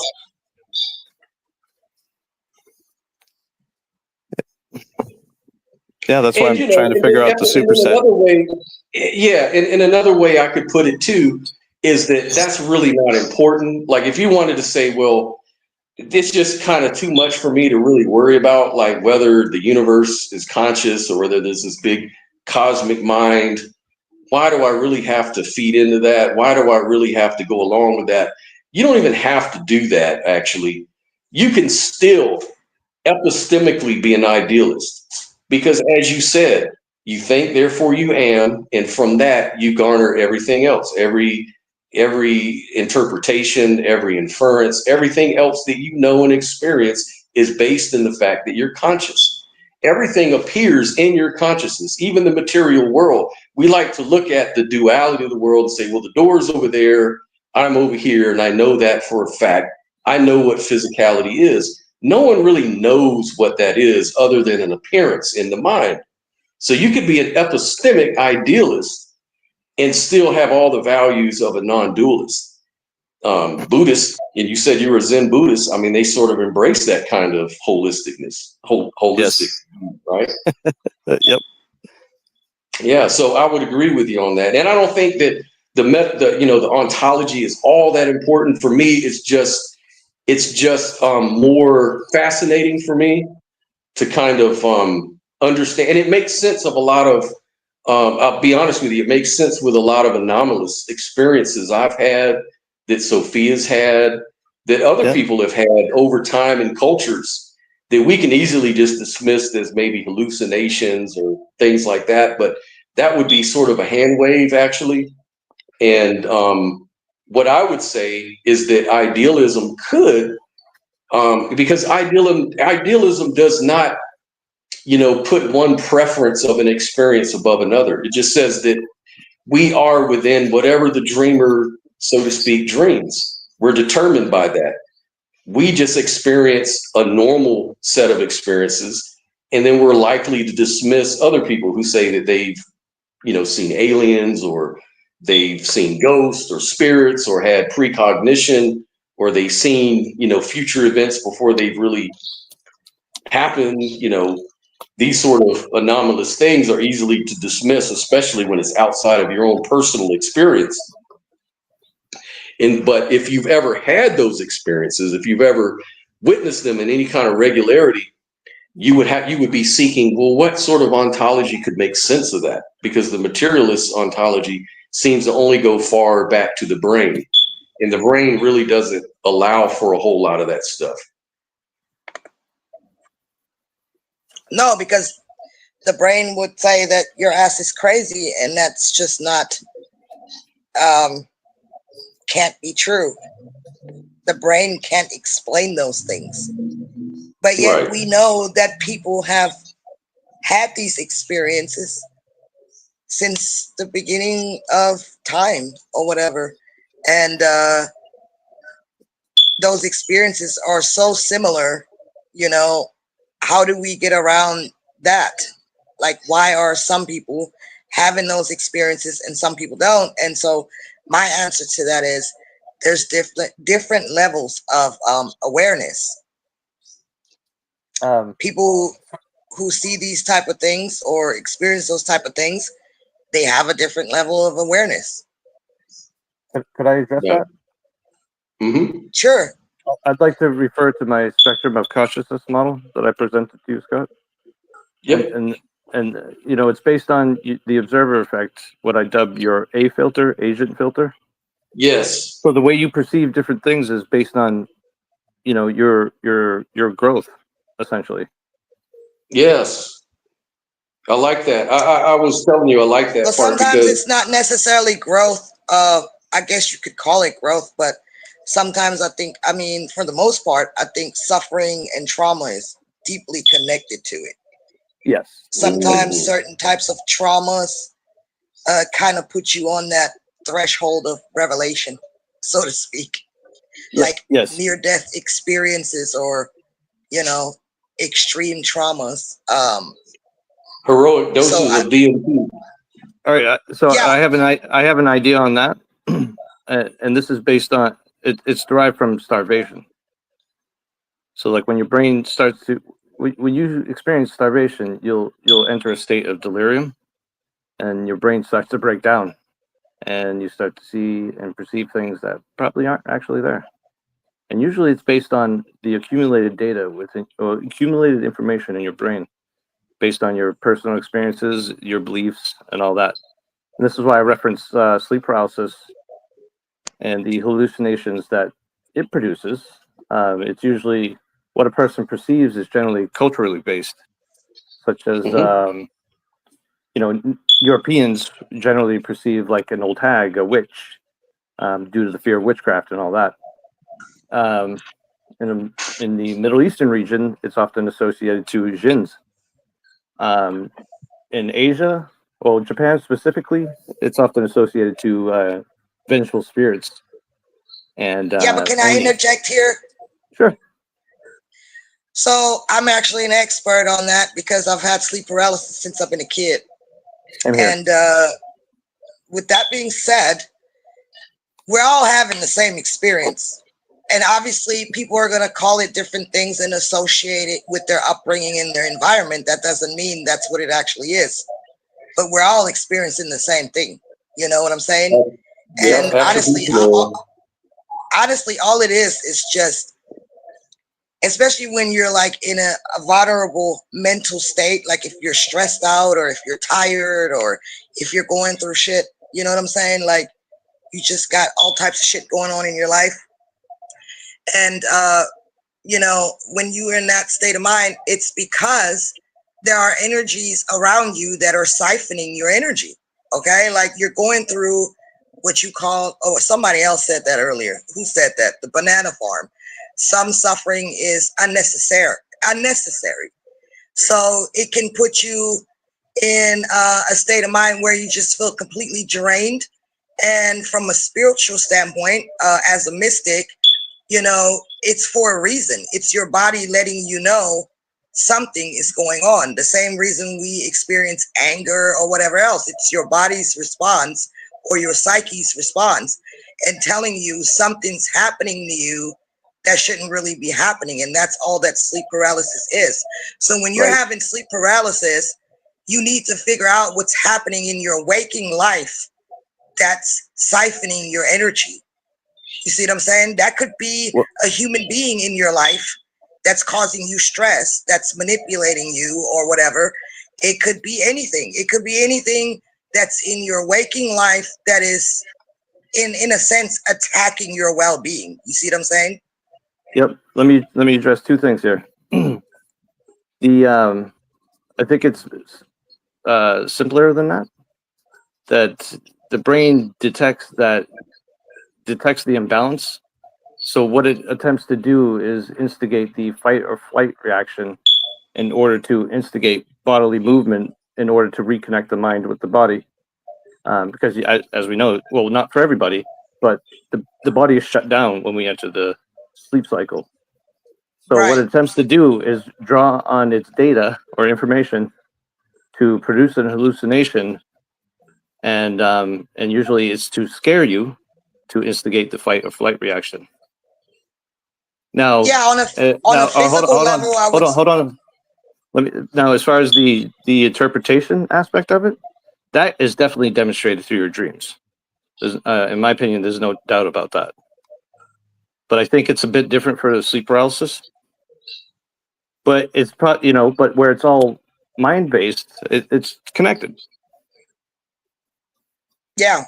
So it's not one or the other. It's both. Mm-hmm. Yeah, I agree with that. There's a definite physical aspect to it in a physical process, like you just described, what's happening with the brain. But there's also an energetic side to it, or a mental side to it. And I have found through experience that whenever I have the sleep paralysis, I'm allowing something into my life that's draining my energy, plain and simple. And sleep paralysis actually helps me identify that, because it's getting to a point where it's harmful to me. You see what I'm saying? And then my body and my brain reacts to that. And that's, I can take the sleep. I used to be afraid of it. And way long ago, I would do drugs to keep myself from going to sleep. It was so horrible. And that's 30 years ago. So I've been sober for a long time. But, it was so bad that I was afraid of it. And now I'm not afraid of it. Now I will say to myself, what is this trying to tell me? And then I figure out what's going on in my waking life. And it's just another opportunity for my own growth and well-being. Yeah, I would like to share my story on that too. Well, Scott, real quick, I'd like to share my experiences with sleep paralysis afterwards.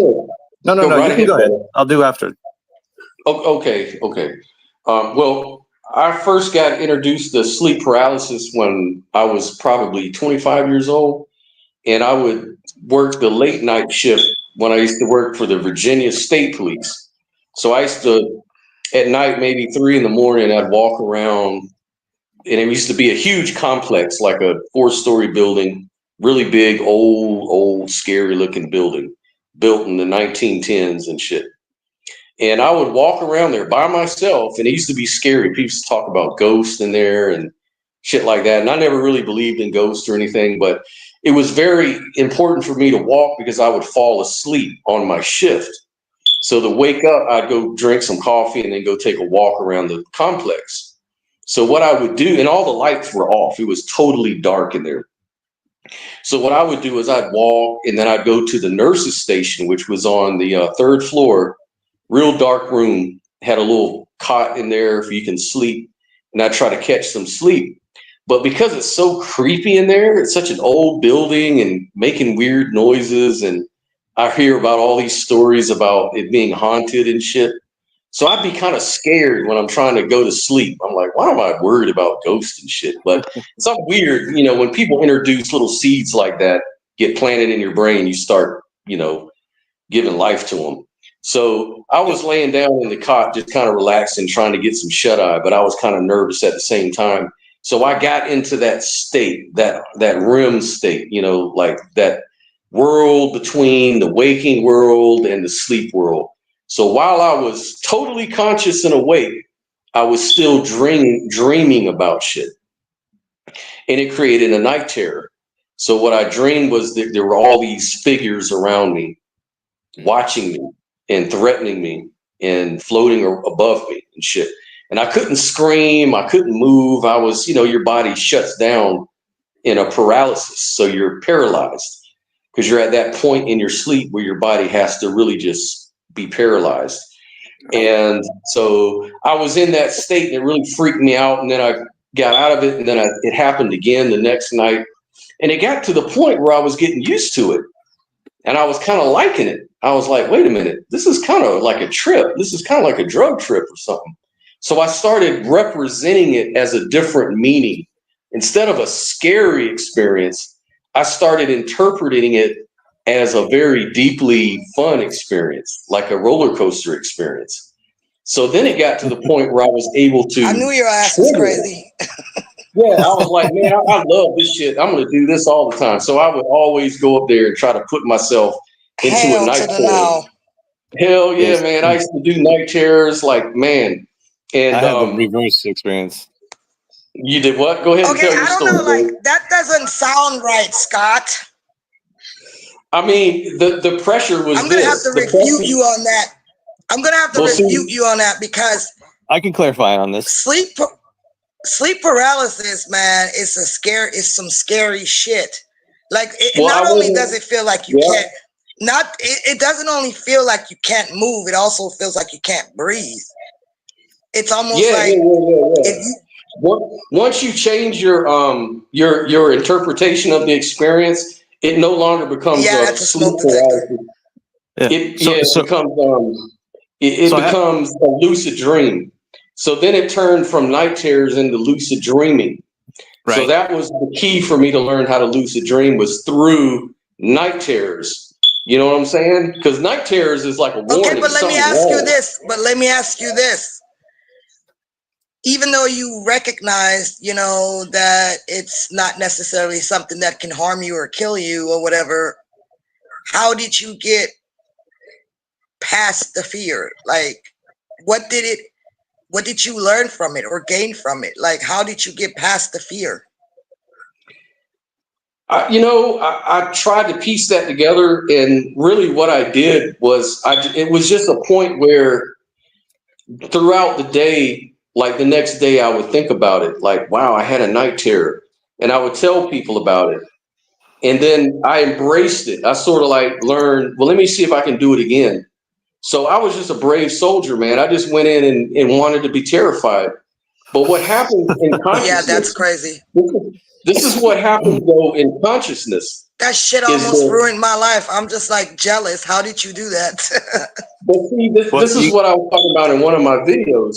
If you want to alleviate yourself of anxiety and depression and stress, one of the things you can do is learn how to embrace it. Don't try to run away from it or mask it. Take it head on and feel every piece of it. Feel every little part of the pain and the suffering and the anxiety. That way it becomes familiar to you, and then it becomes enjoyable. Right. You gain a state of clarity. A state of clarity will help with that. I don't agree like that, like to that extent, because like I couldn't even embrace it because I didn't even know what the fuck it was, first of all. And of course, at some point I thought it must be shadow figures and it must be demons. I've had all kinds of theories and shit because it seems so real. It's so real to the point that I sometimes could see myself in my own room, and I could see everything in the room, even though my eyes were closed, and I could literally feel my body detached from my consciousness. And it does feel like a literal death. You know what I'm saying? And so, I can explain both sides here, and I'll do so from my personal experiences of how sleep paralysis started and how it ended. Well, I haven't had it in a while, but so for me, it started off initially as a positive experience, and that's when I perceived like actual projection and whatnot. Well, let me give you some underlying context first. When I was about 4, I had 2 major nightmares that created phobias. One was falling off a building, like a skyscraper, and the other one was being chased by the unknown. And I think that came through my experiences with sleep paralysis, because in the beginning it was positive. I would quote unquote astral project and fly around the town I was living in. But then, like the third time it happened, I was up high, well above, like a bird's eye view of the town, and I just instantly fell into a river, and started to drown. And then when I woke up, I found out that I had my pillow pinched between my arm and my neck, which was cutting my air off. Mm-hmm. So from there, it just became more and more negative. I started. So each time I, become aware in that state, your perception of reality is totally different, because you're essentially in the dreamscape. So the one time where it really started to become negative is that I came aware in a state where everything had a bluish gray tint, like the afterlife, so to speak. And I looked out the windows, everything was bluish gray. And I knew that when I went to sleep, I had shut my bedroom door. When I looked over, it was open. So I thought, something's coming to get me. And then that caused panic. So that instigated me trying to get up and move. And I found that trying to move one of my limbs helped me break free from that state. I mean, it takes effort. It takes sheer will to do it. So then the most terrifying experience I had is when I had a very disrupted sleep cycle, substance abuse. I was doing coke at the time. And, I don't know if you guys are familiar, but that shit disrupts your brain. So, yeah. Yeah, my drug of choice was, can't believe I'm saying this alive, but it was heroin. I was a child heroin junkie. So ultimately it comes down to imbalance. So in my experience, I passed out from sheer exhaustion. I don't even recall laying down on my bed. That's how exhausted I was. And then I came through in the state, and instantly I heard I was upstairs, and I heard a step, like somebody stepped on the bottom stair, like it was coming up. And then within an instant, I saw like this black fog starting to materialize in the room. Like whatever was coming to get me, here it is. Wow.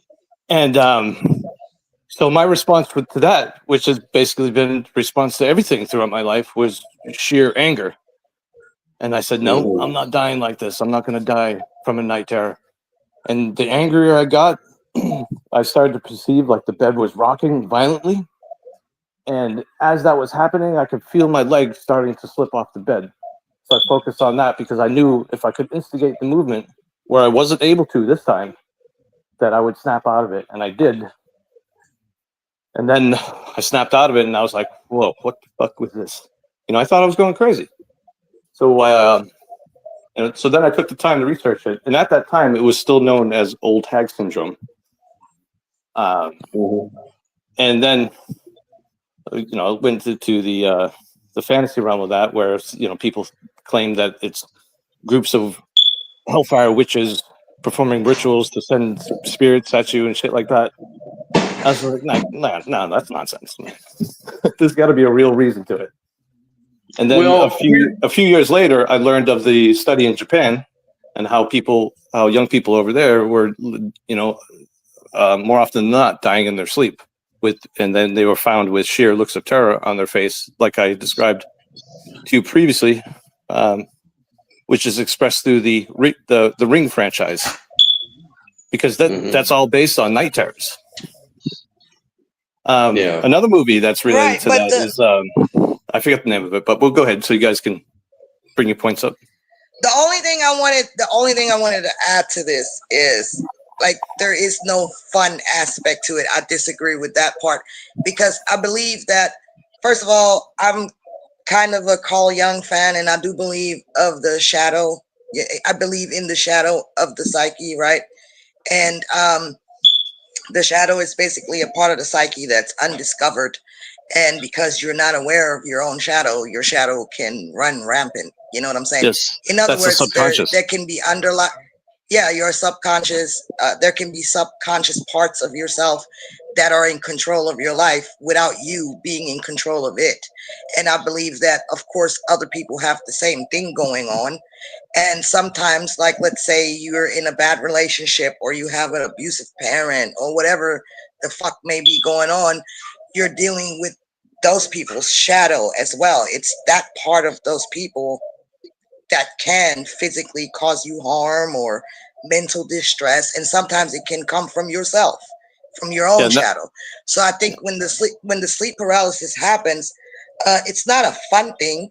I will agree that it needs to be embraced and accepted, and you shouldn't really be afraid of it. But you do kind of have to be afraid of it, because it is a warning from your own body and your psyche that something not so good is happening to you. You know what I'm saying? So there is a real aspect of danger to it. You know what I'm saying? And the only way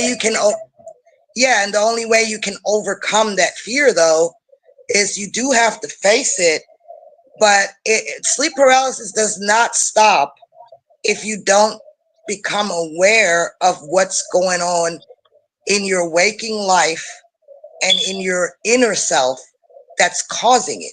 So it's happening to you in order to discover that, because it won't stop until you discover it.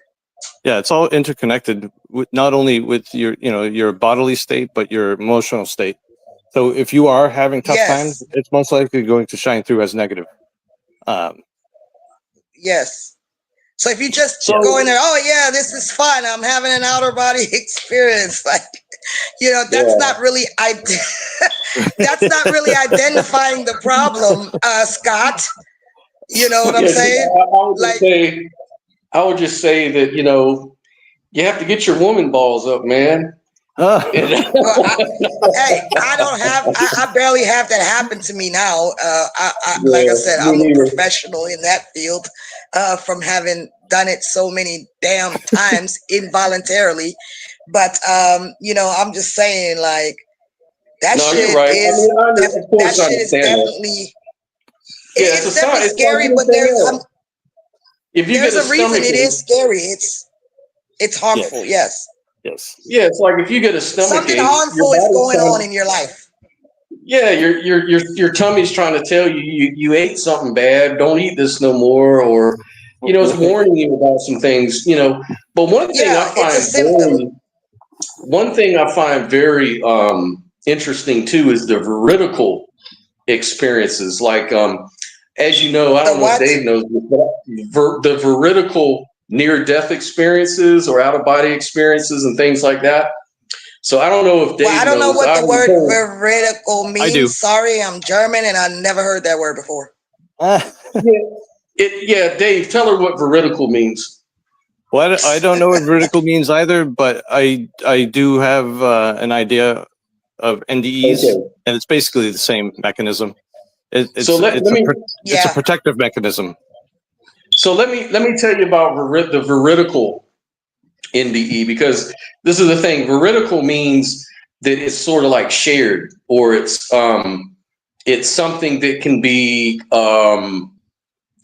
verified outside of just the story. You know, it's verified by observers or people who are, these are veridical. It's kind of like if I wanted to tell you, hey, I went out of my body last night, and you'll say, well, how can you prove that? Well, you could say, well, I'll put up some numbers on the ceiling that you don't see, that you don't know where they're at. And if you go out of your body and you tell me what these numbers are, then you've got veridical evidence to support your claim. So that's what veridical out-of-body experiences are. So anyways, when I used to live in California, I used to be part of the IANS organization, which is the Association of Near-Death Experiences group that was formed way back in the 70s when it started becoming popular. And so I would go every week. I would meet every week at the, at the place, and I would interview people who were having near-death experiences and veridical experiences at that. And so what was really interesting is, they'd have doctors there, people that could vouch for them, paperwork, anything you needed, and they presented it. Basically what happens is these people, one lady was born blind. She couldn't see from the time she was born. Yet when she had her NDE, she described in detail the colors, the instruments, things when she was unconscious, when they were happening, like what song was playing on the radio when this experience was going on. And she would listen into the conversations people were having, whether in the surgery theater or out in the holding area, where her family was. And she would repeat all these things. And these people would show up at the interviews and tell you, yeah, this is exactly what she told us. We don't know how she knew it. She was unconscious. Sure, her eyes and ears were taped shut at the time. Her heart was flatlined at this particular time. We actually, when we were putting the death certificates together, we have to record the timestamp, all of these things. And she could tell you exactly, and it wasn't just one person. I would get this from a lot of different people. And you can even go on YouTube now. There's a lot more of it now where they discuss these veridicals, and really fascinating. It's really hard to explain these sort of things from a naturalistic or hallucinatory explanation. These things are really weird. But one of the things that recently happened that I would like to share with you, and I think Sophia knows this one, is my sister. She, at my father and mother's house, they tell these ghost stories all the time. Like there's always a ghost story. Every time I go over there, they tell me some damn ghost story, right? Well, I was always like, well, why doesn't these ghosts ever show up when I'm fucking there? That's what I want to see. I want to record it. I want to see it. I'm like that. I'm that kind of person. I'm like, I don't believe you. It's just a story, nice story, but I can't really talk about it to anybody because it's just a story. I'm just telling you what someone else told me. So I would like to have evidence. Well, what happened was, and this was a series of events, and I'll start with the first event. So she was in the kitchen. She had her iPhone. She placed it on face down. My mother actually put the phone down, says, well, I got your phone over here, honey. And it was face down. Next thing you know, my sister was done cooking at the kitchen, looked at the phone, and there was a picture of her cooking. But the thing is that the photo was inverted. In other words, the right was on the left where things should have been. So it was kind of inverted. And not only that, it wasn't a photo. As we looked into it, it turns out that this picture was actually created from the inside, if that makes sense. Like it was generated not from a photo. And this is why to this day, it's locked into like a screensaver on her phone. It won't go away. Like it's not a photo. It was just a picture. So no one can really understand that. That was really weird. Like how did that phone take the picture? I have experiences like that as well.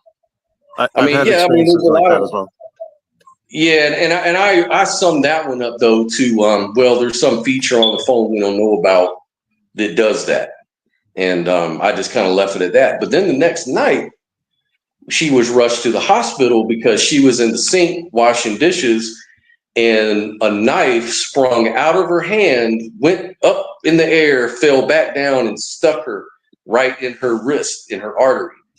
And she started bleeding. Like she didn't let go of the knife. She didn't drop it. She had She was holding it as tight as she could. She said it just like pulled out of her hand, went up and stabbed her right into the wrist. And she went into the hospital to get a blood transfusion. She almost died that night.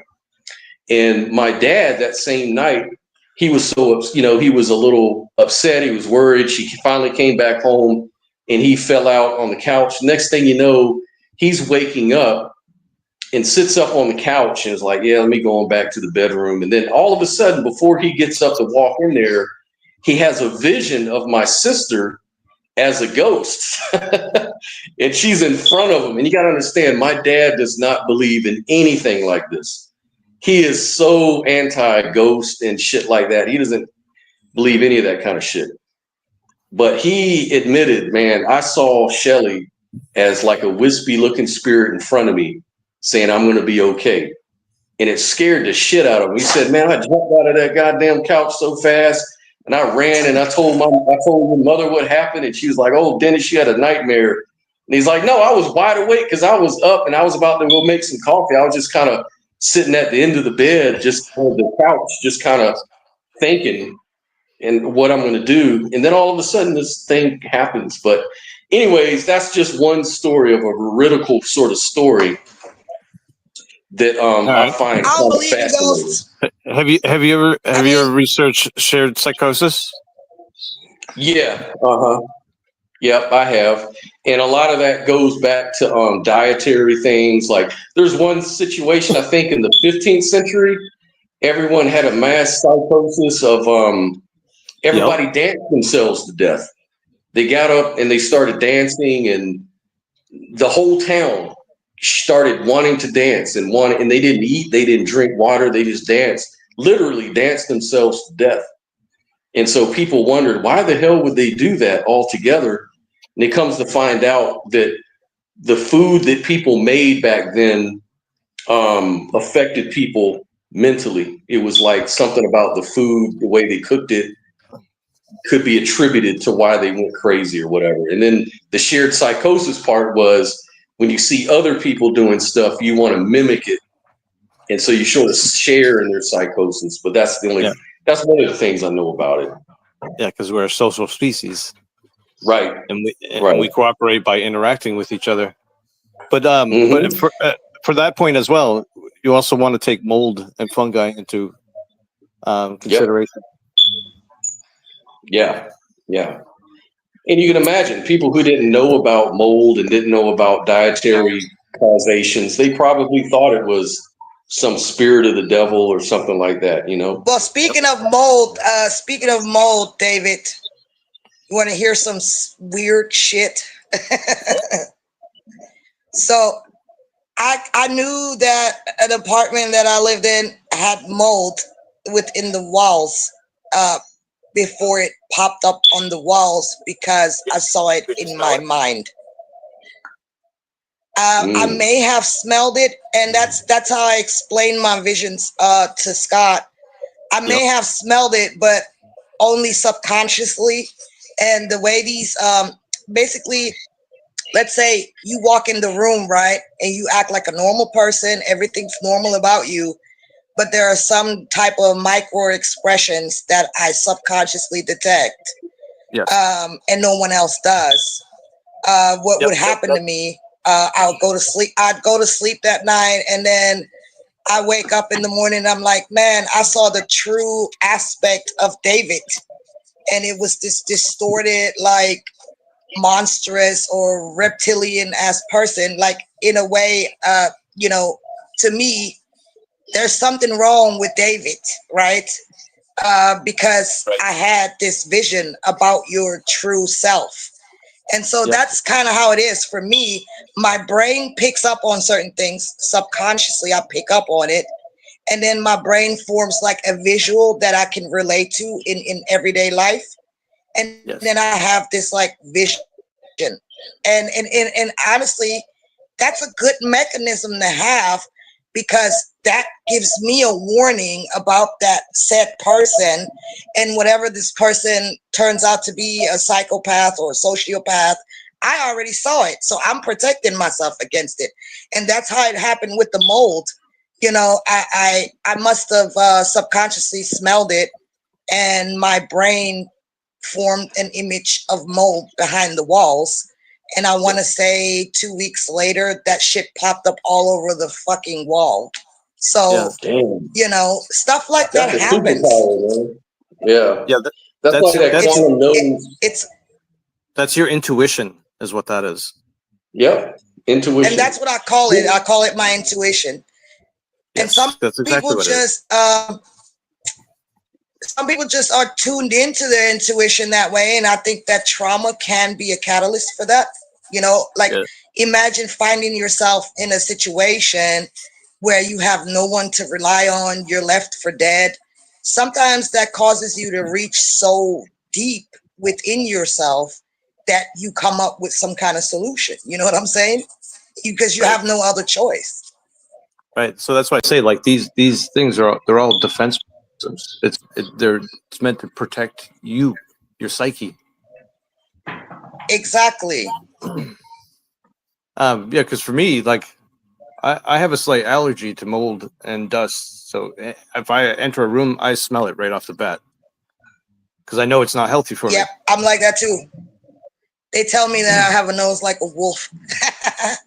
Yeah, I mean, people like you and I, like, we have strong intuitions and stuff, and it's from our drama because we're constantly on guard.